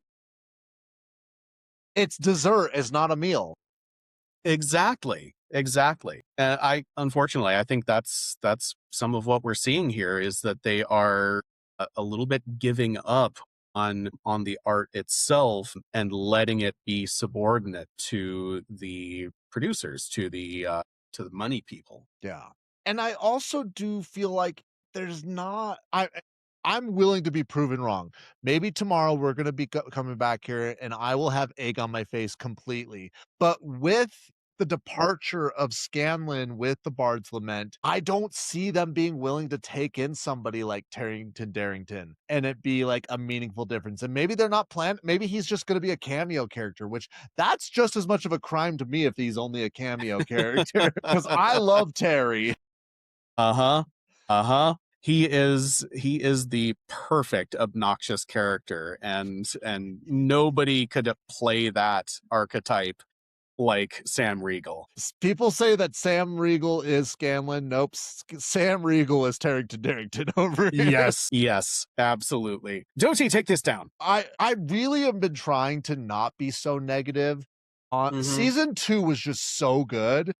And Yes. I will stand by episode 4 of season 3 is probably one of the top 5 to 3 in that range episodes of Critical Role. I mean, not of Critical Role, of Legend of Vox Machina. But in my opinion, there is just such a significant dip off between season 2 and season 3. The animation's Yeah. better here in season 3, but the Mhm. storytelling and just the art that they're producing was so much better in season 2. I absolutely agree, and I really hope it's something that they can turn around, that it was really just a symptom of the things that they were going through. As usual, I have picture in picture. I have the episode running in front of me, and I'm just reminded of how many dips in the pacing there are in this season. Yeah. And strange choices. I feel like, again, Percy's resurrection, Vax going into the gun, I think it's a great sequence, but it feels out of place. It feels like it's trying to become the final climax of the season, bringing a core character back for them to then all just split up. It doesn't really work as, you could say, kind of like Game of Thrones season 1. They had the episode that famously ends with Ned Stark losing his head, and then they have one more just to kind of check in with people and let the energy come down a little bit. I think that denouement kind of phase is absolutely excellent. But what Percy is going through inside Orthax is honestly a little bit too energetic, a little bit too, I don't know, a little bit too tense. I think it's a great sequence that could have happened two episodes earlier in the season. Yeah. I mean, there was such not having Percy there, you felt it in those episodes. It was Yeah. very much he was a missing character. But on top of that, this is going to be very much spoiler alerts for the live play, but Vax dies when they're trying to stop Vecna being brought back. They use, I don't remember if it's Finger of Death or if they use Disintegrate, but Vax gets killed right off the bat. And that's why he starts becoming a revenant. It's not because they brought Percy back. That's why he did that. And because the Matron of Ravens is such an enemy to Vecna, and also because they're the two youngest gods in the Pantheon, they have this rivalry built up. That's why she was willing to bring him back. I don't think that Vax is going to die now because of I this agree. weird agreement that was going on. And I also just don't think Percy is close enough with Vax to be willing to be brought back, because even in the playthrough, they said on Talks Machina, Percy was not going to come back. Percy was already preparing Mollymock at this point in time to play Mollymock as a character, but it was what Laura Bailey's character as Vex said, that brought him back and actually convinced him to come back to the light and be alive. So to take that away from Vex and give it to Vax, it just doesn't make that much sense because they've hated each other for so much of this show, and they really haven't had a big making, like their biggest makeup episode was in the hot spring, and that was a gag. It wasn't even like a serious scene. Yeah, it was a gag, and it was also a long time ago. Yeah. It's something that was planted very early on in the season, and here it is. Why would it be Vax other than why would it be Vax going in there other than his special death powers? Yeah. Yeah, I'm completely with you. I think Vax and Percy is another kind of pairing that has a little bit less chemistry than some of the others, not to the extent of like Scanlan and Percy. But yeah, I think that this sequence, I think again, it's almost like it needs to be part of a different episode. It needs either that or it needs to be toned down. I think it works really well as a depiction of how Percy would lose himself in this kind of circumstance. But at the same time, it almost goes against what he supposedly has learned at this point. Well, and there were so many parallels with the season finale of season 1 with when they fought against Orthax initially. And not to say that you can't do callbacks, but it felt almost like pair for pair, one for one. Like literally it's just they're Yeah. in there. I'm pretty sure it's the same exact scene of Percy at the forge.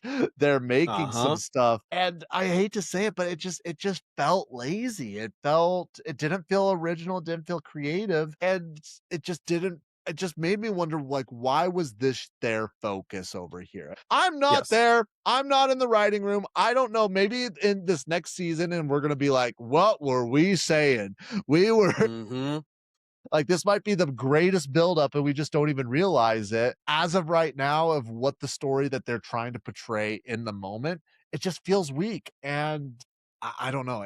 I just, compared to season 2, I'm disappointed at it for what it is. Yeah, absolutely. I think that if this was all of the Legend of Vox Machina that we were going to get, then I would have said that this was a show that peaked with the fight against Umbrasyl. Yes. And then is all downhill from there with some really bright points. But yeah, this last episode feels like an anticlimax with a climax inside it. It feels it's almost giving the Return of the King with its 5 endings, Yeah. Yeah, it really does have that feel to it. And I mean, there's nothing wrong with doing that, but at the same time, it was a monumental thing that they accomplished by destroying the Kuroma Conclave.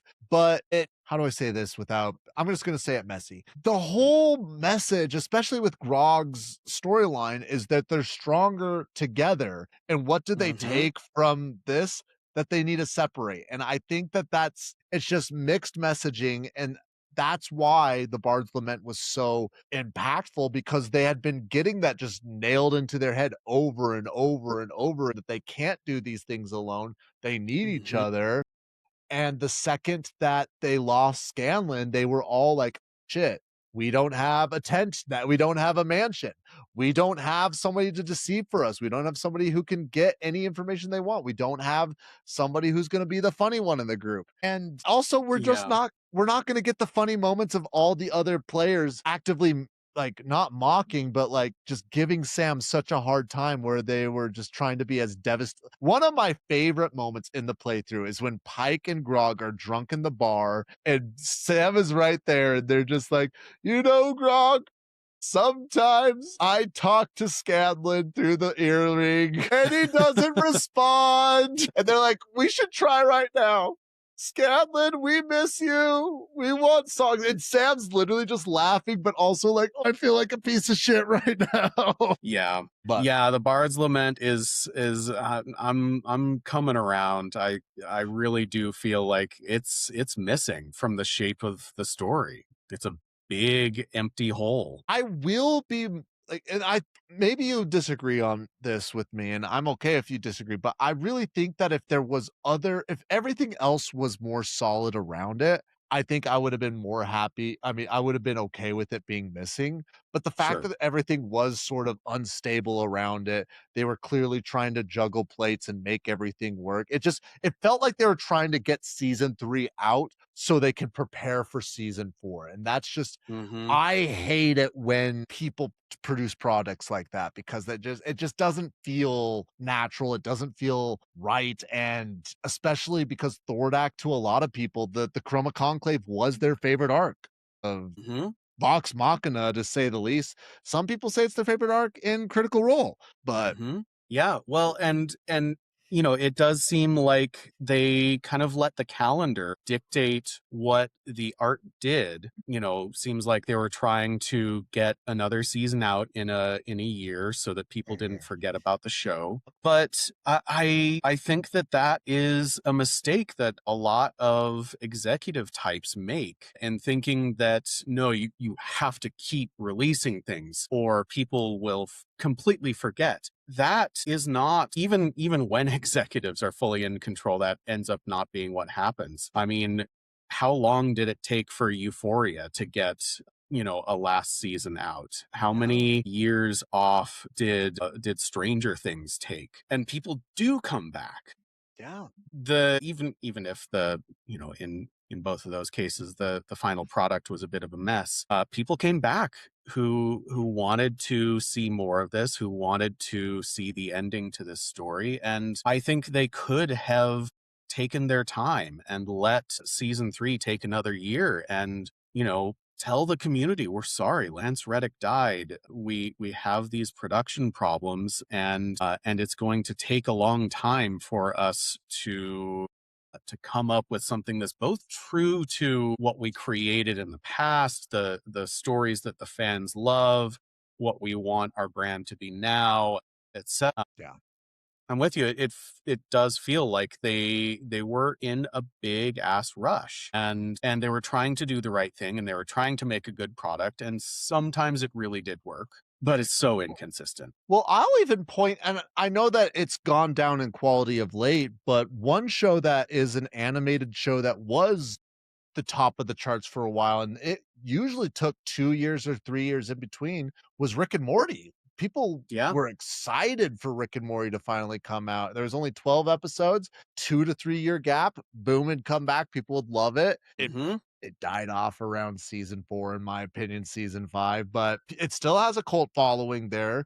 And I do it because just keeping up with the show, it has been 2 years since between season 3 and season 4. So I am hoping that they have gone in and just really have dug deep and are doing something special for it, unless they just took this much time because they were working on the Mighty Nine as well as Uh-huh. Legend of Vox Machina. Which is a good reason, but also, yeah, let's, like you said, let's hope they dig deep, they go back to their roots of bringing in really amazing voices, Mark Hamill, that they stay as true to the story as they can, because season 3 really did kind of try, or it seemed like maybe by accident, maybe on purpose, it seemed like it was dulling or kind of shaving some of the sharp edges off of the story, which I don't know. I think I end up preferring season 1 a lot, and season 1 has a hell of a lot of sharp edges. Yeah. I almost want to just save this conversation for a particular grade that we're going to be doing in a little bit, because that might be a great time to really dive into it. But on that note, Colby, is there anything else you want to talk about episode 12 or just in season 3 in general before we dive into our dragon grades for this evening? Let's talk dragons. All righty. So each week we discuss a dragon, giving it a grade based off of our rubric that we've built here in 5 different categories. These categories consist of the dragon design, special effects, character, film, and X factor. We grade the dragon on a scale of 0 to 10, with 0 being abysmal, 10 being incredible, and 5 being okay. Colby, we have 2 dragons for us to grade over here. We can't boy. narrow it down. We could not narrow it down to 1. We got the Cinder King himself, the one and only Thordak, but we also have the bad bitch, the deceased deceiver, Raishan, as well. I do believe, since Thordak did die before Raishan, that we should give him the grade before, and then we can dive in there. So on that note, Cole, and I know we've shared our hands a little bit early here, but Colby, on a scale of 0 to 10, what do you give the design of Thordak? I think Thordak's design is one of the ones that does stand out pretty well to me. I would say notably better than Brim Scythe. That said, as a quick aside, my wife and I have been also rewatching together, and we were just in season 1, and I confirmed that in the very last episode of season 1, as the dragons are shown flying out of the sun just as vague silhouettes, we got just the tiniest shot of all of them, and you can tell that the designs were finalized, or at least mostly there by the end of season 1. And I almost wonder if Thordak suffered a little bit. I feel like he's so huge that every shot is a close-up, and he's not somehow detailed enough to stand up to that. That said, I think that he is very imposing. I like the way they film him, always upward, always with him looming over the camera, looming over everything. I love his flame jets when he really uses his breath weapon. That is just badass. And we see it a number of times in various ways, and it's always impressive. So I'll say that the design is good, but not mind-blowing. So I'll give it a 7. A 7. I think that's totally fair. I could not have said it better myself, especially just when we're talking about the size comparison. There is one shot that is by far probably one of my favorite shots in Legend of Vox Machina to date right now, and that is when Thordak does his initial fire blast through the castle of Amon. But that's also because you're seeing just his immense size, but also you're seeing how incredibly huge the castle is and the mountain. But you're seeing that size comparison and just how he's able to nuke that castle. And to me, that's perfect because you're seeing just such a demonstration of his power as well as just how massive he is. You already said it. His exhausts on his neck, amazing. I'm just like, hell yeah, brother. NASCAR's over here this Sunday. We got number 95 Thordak going on these vans. Like, well, and also the fire turning blue. When he really tries. Yes. Which also, I'm sure that is a little inspiration from Avatar: The Last Airbender, but that's neither here nor there. I'm not as big of a fan of his horns as I thought I would be. I know it's supposed to resemble a crown, but I just felt like they were a little goofy. They didn't really seem to serve any intimidation purposes, or like, if I'm looking right here, I have I have a figurine of the blue dragon, and the blue dragon actually has like almost a rhinoceros horn, and that could be used as some form of a weapon. Those horns that were on Thordak's head, that was not being used as a weapon at all. But that all being said, I mean, I'm not even that big of a fan of the Red Dragon's design of the Wizards of the Coast. So it's not even that I'm sitting here saying I wish it looked more like that, with the exception of just how big he is, as well as the exhaust. I'm just a little underwhelmed with Thordak. I'm giving it a 6. I think it's good. I just don't think it's worth writing home for. I think that I agree with you that he is better than Brim Scythe, but just. I think he's just barely better. Umbrasyl, so much better. Voragol, so much better. But I think it's something in how they animated the jaws.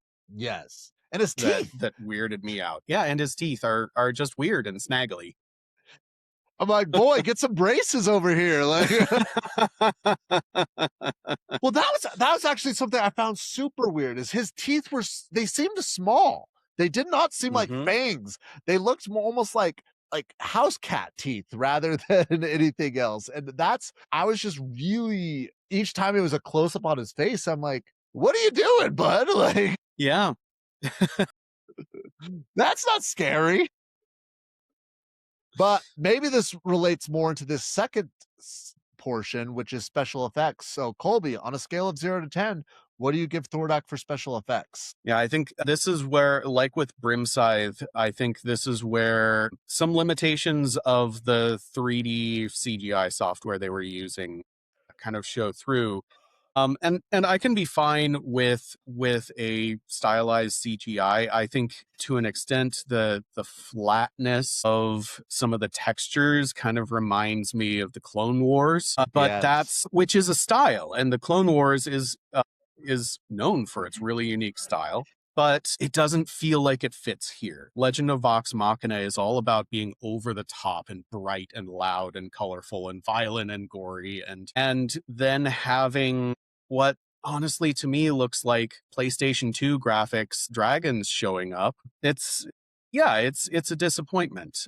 So and I think it shows in Thordak the way that it shows in Brimscythe. Just the sort of the model ends up being a little bit beige and a little bit flat and a little bit unnatural in some ways that make it hard to believe him as like this apex predator. So I'm gonna say that the graphics did a disservice here and weren't a complete distraction from the show. I don't want to be too negative about that, but it's a place where everything made Thordak feel like he was the point of the season, except for the graphics and the story and everything about how season 3 turned out. So I'll give him a 5.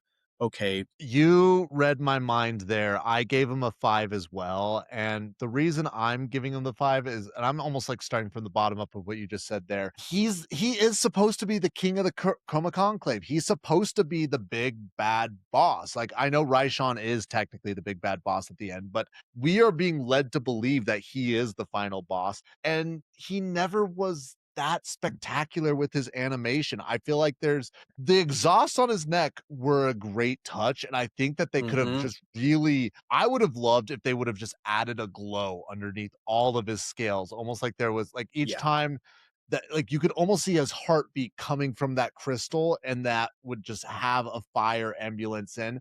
That would have, who knows how much more that would have cost to do, but that would have done so much to make him look that much better. And that's not even a design. That is just special effects of just adding on. He just didn't look that special compared to any of these other dragons. And I really think that they could have done a lot more there. And I'm saving a particular word for once we finish to get to the X Factor, but I have a word in mind that describes Thordak encompassed over here. But I'm giving it a 5. Colby, character wise, what are we giving the Cinder King over here? I think he is effective at the job they have him doing, which is to be big and loud and full of himself. I even particularly enjoy, after Grog and Scanlan run amok in his hatchery, and he's this big imposing thing, and then he's like, "Hey, babies." My babies. He's a girl dad. Yeah, he's almost like maternal for a moment, and I think it shows an interesting aspect of like dragon lore, of the dragon that is what's the word, arrogant beyond belief, and that his arrogance is his downfall. And with Thordak in particular, his arrogance goes so far as like delusions. He thinks he's in control while he's watching his conclave drop one at a time. And he just keeps doubling down, and he's saying, "No, my babies will save me." I think it does serve to kind of lift Raishan up as this manipulator that was behind the power all along. But then her thinking, her strategy isn't really all that special in the end, that she just wanted to kill Thordak and take his body because it was better somehow. So I think as a character, it feels like Thordak could have been better, could have been deeper. He's in a lot of lore, and all of it is him doing the same thing, which is just burning and pillaging and destroying. Which sometimes that's what you want your villain to do. So it's fine, but maybe nothing special. I'll give him another 7 on that. Okay. I think that's very appropriate. I am just very disappointed because they hinted at it in the show, but they never really dived into it. Thordak is supposed to be insane. And I would have loved to see some Mad King energy from him, especially. Yes. And I think that would have really enhanced his character. Obviously, seeing him in human form would have enhanced it so much more.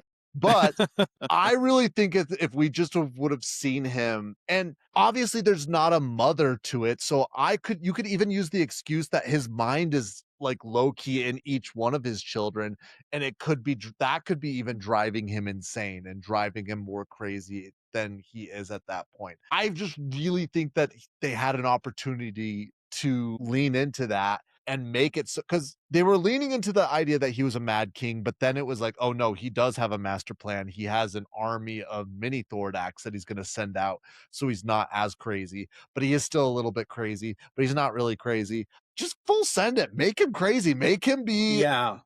Because I remember distinctly Matt during the Thordak fight, when it was Thordak's turn, Thordak would just start laughing like the Joker in it. And he'd be like, I'm just like, and I'm like, oh my God, I am terrified. Like, because imagine just seeing a massive beast like that and just start cackling and laughing after while its guts are spilling out over there.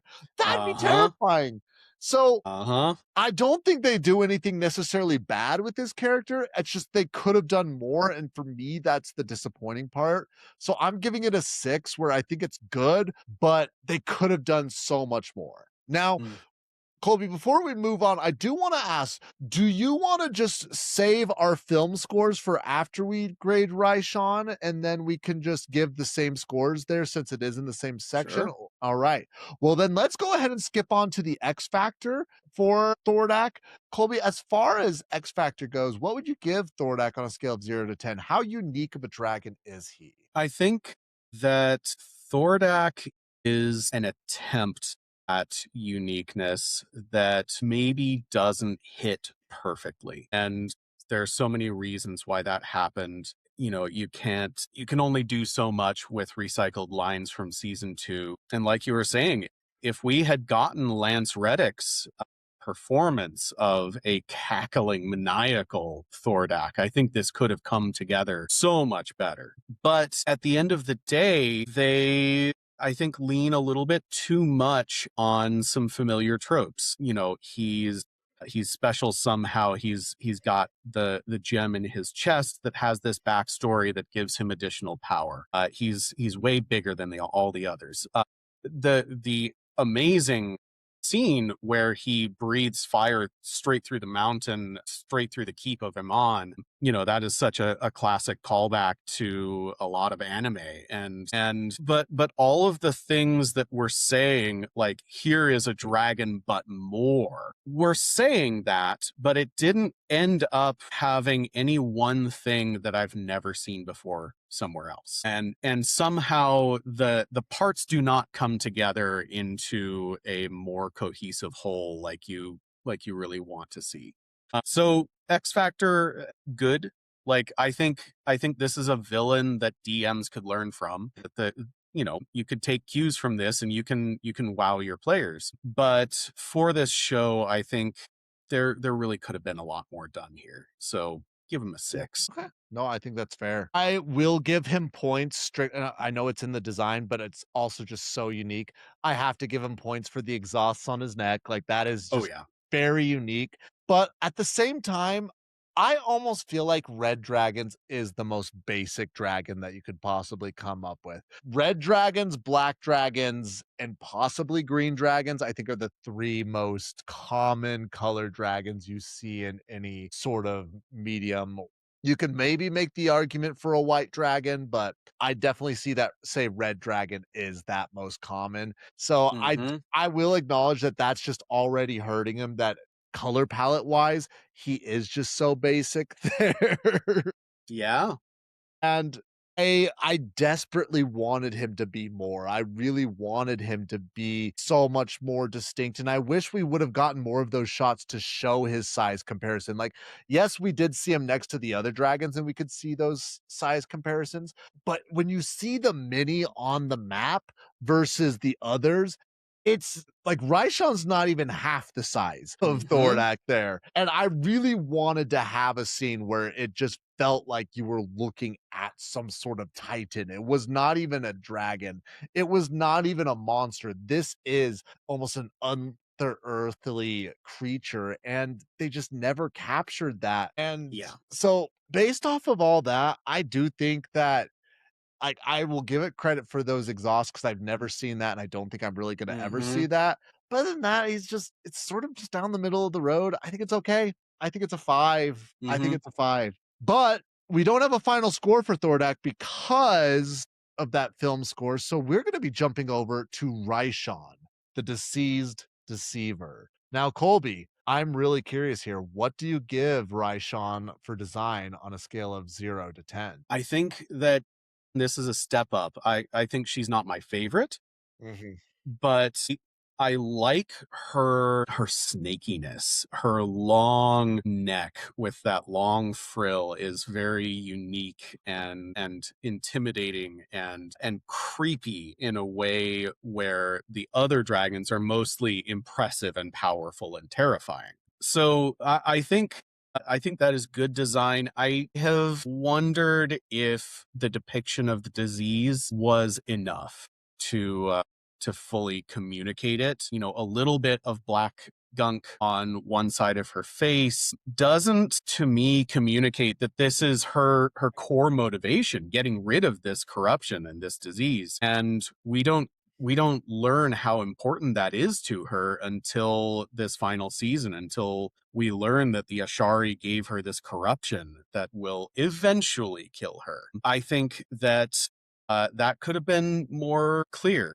They could have put that on more of her body or made it a color that showed up a little bit easier against her skin or something like that. Give her a limp. So I'll say that the design is good. It gives you a feeling of the deceiver.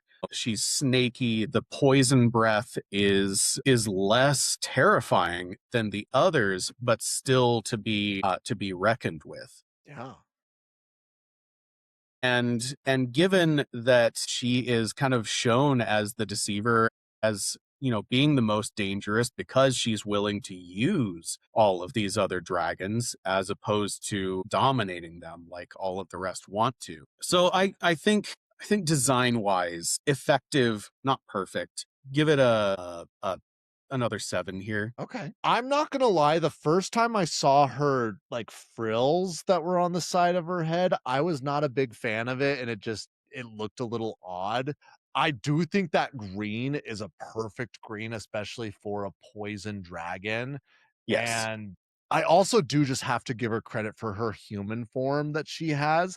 Like, Yeah. her human form was giving me, obviously, that we don't have an actual depiction because there's no TV show of it yet, but Aja from Red Rising, I imagine that's what she would look like, and Yeah. and I just was really loving that, but at the same time, it's that initial look there. There is a shot, though, when we first see Raishan in episode 1 of season 2, that she's terrifying, where you only see the outline of her and she's moving through the smoke, and maybe that's more special effects, but she does look very intimidating there. So there's a Hmm. lot of times that her design is very well used and very impressive, but at the same time, I think that she could have been so much more, and I almost would have preferred that she looked more snake-like out of all of the dragons, and she just didn't seem like that, but who knows? Maybe I'm being picky there. All in all, I'm gonna give it her a 7, so I think she's very good, but there's definitely room for improvement on that front. Hmm.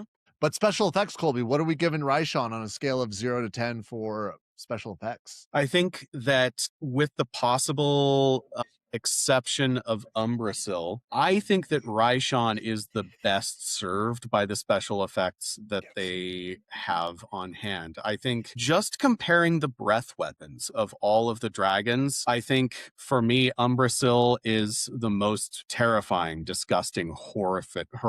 And Raishan's is a close second, even though the very first time we see it used, when Uriel Taldore dies from this, it's slow, whereas all of the other dragons, they take you out more or less instantly. Thordak's breath just kind of like obliterates things, and Voragal's are these little like laser beam ice ball things. But just a big cloud of poison seems so impersonal and deeply wrong. It's it makes you think of like, this is the First World War in dragon form. And I also think that fog clouds are great for making CGI look better than it might be otherwise. So like you said, some showing her obscured by fog is especially helpful. So yeah, I'll give her some points there. Give her an 8, because I'm not sure how much better the effects could be here. Yeah. I mean, if there's ever a line that fitted Raishan more is Geneva Convention, more like Geneva Suggestion. Exactly. That is Raishan right there to a T. I do really agree with you there. You can tell that they were taking a lot of care to make her special effects look good, both in her human form and in her dragon form. There was just a lot of attention to detail to making sure that she either looked terrifying or like almost sickly beautiful in a weird way, if that makes sense. Yeah. I also, the only thing that I would have loved to see, and this maybe should be more in design, but I think it would have made so much of a difference, is that almost the idea that she's just so toxic and so poisonous that she just always has almost like a cloud of poison just surrounding her. So she doesn't even have to blow for that. So she's always obscure and you have to go into a mist to fight her. And Yes. I think that would have done incredible works and that would have been a 10 out of 10 for me. However, as it stands, I feel like I'm just following you copy and paste over here. I gave her an 8 as well. I think that she is definitely one of the strongest when it comes to special effects, but very little notes, and she's gone too soon. That's But Colby, character. What are we giving Raishan on character? I think we have to just admit that Raishan is naturally the most interesting character from among the Chroma Conclave. Yes.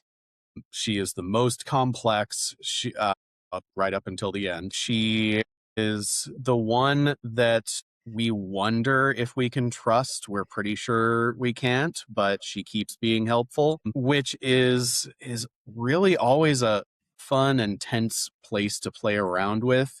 I'll say I'll kind of split this point between this and the design. I still think that her sickness isn't sold as hard as it could be, or should be. Imagine, like you said, if she were constantly surrounded by a cloud, maybe it's exuding from her skin, or maybe she's just coughing all the time. And so the poison is just always coming out. That would be absolutely terrifying. And also in a way, a little bit endearing, which I think wouldn't hurt her character as this, betrayer, deceiver.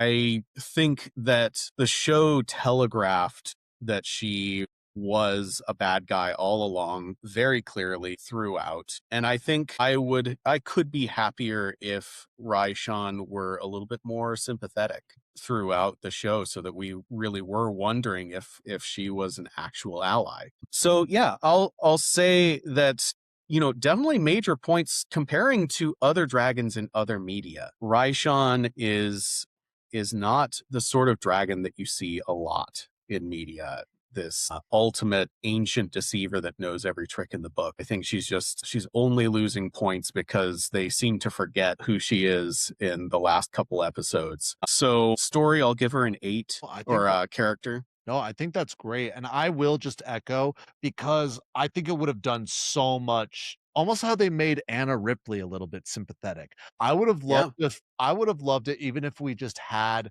a quick intro in one of these where we see Raishan hatch from an egg and just be almost hunted her entire life and just like, you could even have her being hunted by the Ashari, like, that could be something that they're just constantly Yeah. trying to kill her because she is a poisonous dragon, and one way that I think would have been amazing for them to portray that there that the the sickness was actually affecting her is each time she used her breath weapon, just see it almost like glow and start searing into her skin and just like imagine when Yeah. she's standing over Thordak, just blowing that fume of smoke, and just her skin is like bleeding and boiling on the side of her face while she's doing it, but she's just filled with so much hatred that she's willing to she's almost reveling in that pain that she's causing, that she's Yeah, taking but causing. absolutely. I think that would have done so much favor for her.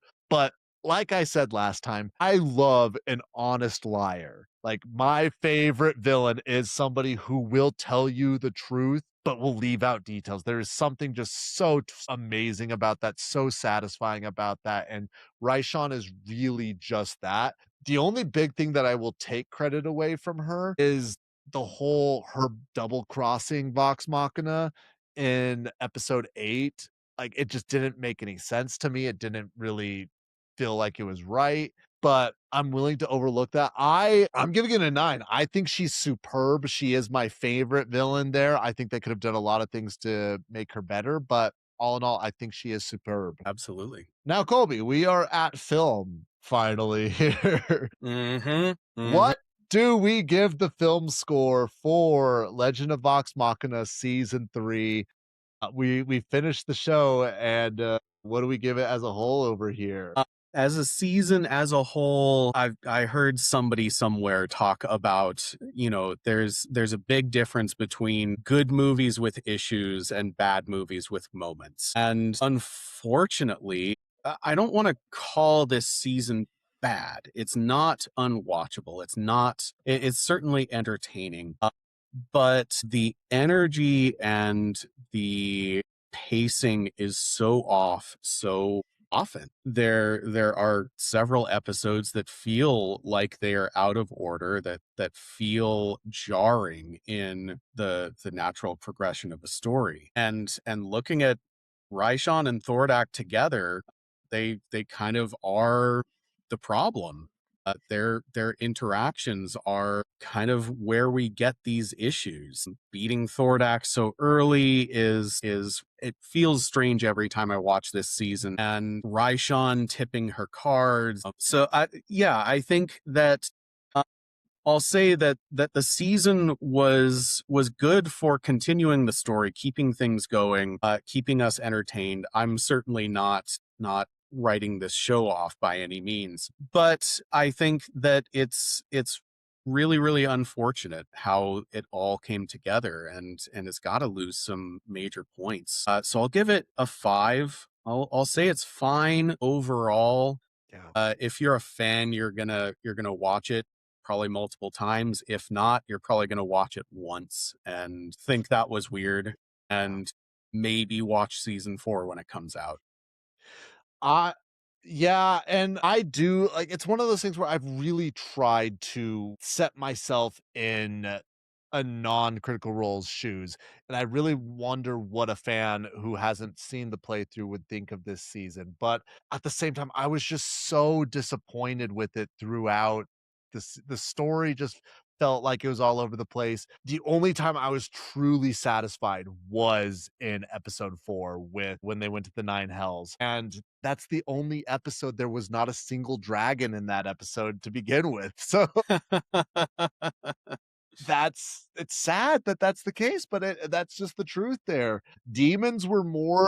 Devils were so much more interesting in that than dragons. And Austin's Mhm. probably somewhere just laughing at that fact over here. And I agree that I wouldn't say that this is a bad season, because I would agree that this is almost a bad season with some great moments. So that just doesn't make it that's bad automatically. But I genuinely don't think I don't feel comfortable naming it anything better than mediocre. So I'm giving it a 4. I think that it was a Mhm. very mediocre season. And frankly, I want to give it grace because that there were actor deaths and they were trying to work around that all. But I don't want to open this can of worms that we talked about last time. But at some point, you can't get in the way of art. Like, you have to let art be what it is. And if that means building around things that happen, that might be hard. That might be harsh, but that's how I feel. So 4. Mhm. Mhm. But Fair. last section here for Raishan. Colby, what did you give Raishan on a scale of 0 to 10 for X Factor? I think X Factor, she's getting some points back here because this is not the dragon that you see in media. She is magical. She is unpredictable. She is snake-like. You don't trust her, but you do. She shows up everywhere. I even did notice what you mentioned with Keeper Yenin, when she's replaced by Raishan missing her birthmark, which, what a detail. Having a villain like this that truly has an internal motivation is incredible. And to put that in the body of a dragon with this terrifying poison power, and honestly, I have to give her some points for that final moment fighting Thordak. Breathing her poison into his face is brutal and badass. And so yeah, uniqueness, X Factor, I think Raishan has to be at least a 9 here. I completely agree. The fact that she is such a powerful sage and sorcerer, you're not going to see that in another dragon. I love the fact that she has a human form, and they're really leaning into the fact that she has a human form, and it almost gives the energy that she prefers being in a human form more than a dragon form. I don't Yeah. know if she would ever admit that, but just how often we see her running around in that form. Also, you said it a little bit in the special effects, but I think that it's worth bringing up here. Just poison as a breath weapon is just so unique. It's intimate. Like, you genuinely, I imagine she almost enjoys watching people suffer and die with her, Yeah. so that just adds another layer there. And I don't think, and maybe I'm just misremembering, but we see dragons as cunning. We see dragons as clever. I do not think I've ever seen a dragon as a brainiac or legitimately intelligent. And Raishan is like, I in my head canon, intelligence is her maxed out stat. Like, that is, Yeah.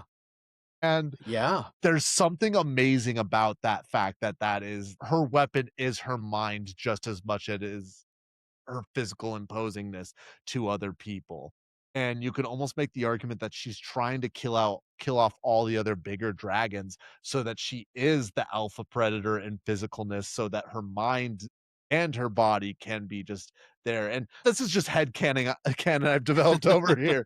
But on the same time, I there's something we keep glossing over. She straight up like did a resurrection spell on herself. She Yeah. died and reincarnate herself in Thordak's body. That, like, we are never going to see a dragon reincarnate themselves into Yeah. another body. That No. alone. And all of that being said, I said earlier that green is probably it's up there in top 3 most popular colors for a dragon. So I mean, the smallest points are being taken away. So I agree, 9 is a very appropriate number for Raishan there. She is very unique, and I don't think we're ever going to see her likeness. And Mm. part of me is like, yes, she deserves that, but there's also another part of me that's sad. I want there to be another Raishan. I want there to be, because I genuinely think that she is the closest character to like a biblical devil Like, she is the Yes. serpent. She is the one that, and I also really love the idea of a villain where people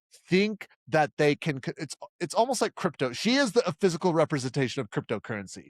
You think you can game the system, and you're like, I'm not going to be the one that's fooled. I'm going to use this system to game other people. But sure enough, there goes your life savings and everything you own. Yeah. It's almost, she's almost too good a character to kill. Yes.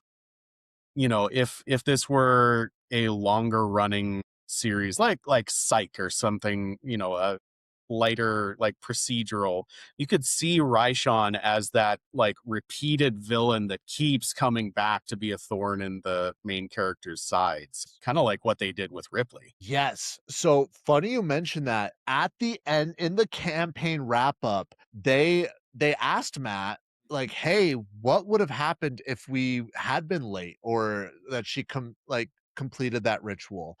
And Matt said not Ripley, that Raishan would have gone underground. She would have hid for probably a decade or so and just built up her power, gotten used to being in Thordak's body. Just using Thordak's knowledge. And then she would have been actually the big bad villain of campaign 2. And I am almost angry at them. Like, let my queen be the big bad evil villain. Let her. Absolutely. I would have been one of the lizard men worshiping her over there. Bryce the Kobold. I would be her death knight as a kobold. Well, Colby, that gives us 2 final scores over here. I'm going to go ahead and start off with Thordak because it is the lower of the 2. For Thordak, the villain, one of the main antagonists of season 3, as well as the leader of the Criminal Conclave, he comes out to a final score of 5.6, which is somewhere between okay and good, which I think is actually very appropriate for Thordak, unfortunately, with what we got there.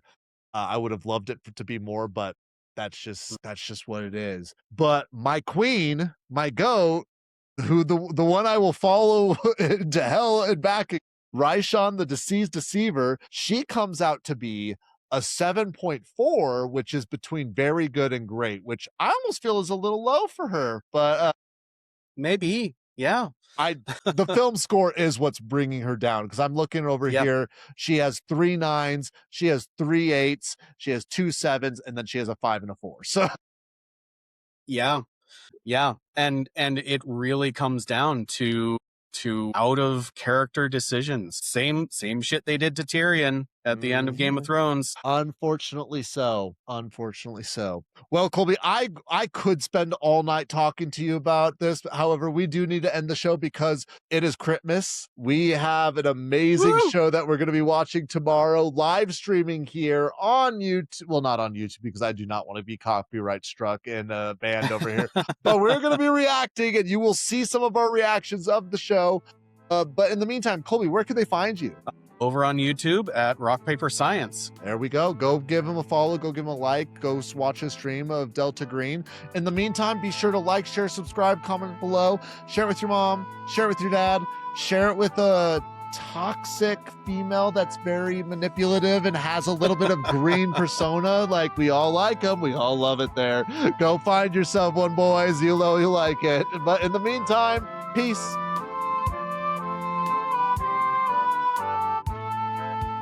That's all for this week's Dragon Lore. Takes cold and hot, spread shore to shore. Enjoyed yourself? Please join the squad. Follow on social media at Big Liz Pod. And one quick reminder before you go, to rate, review, and share the show. Thank you for listening. It means a lot. See you next week, same time, same spot.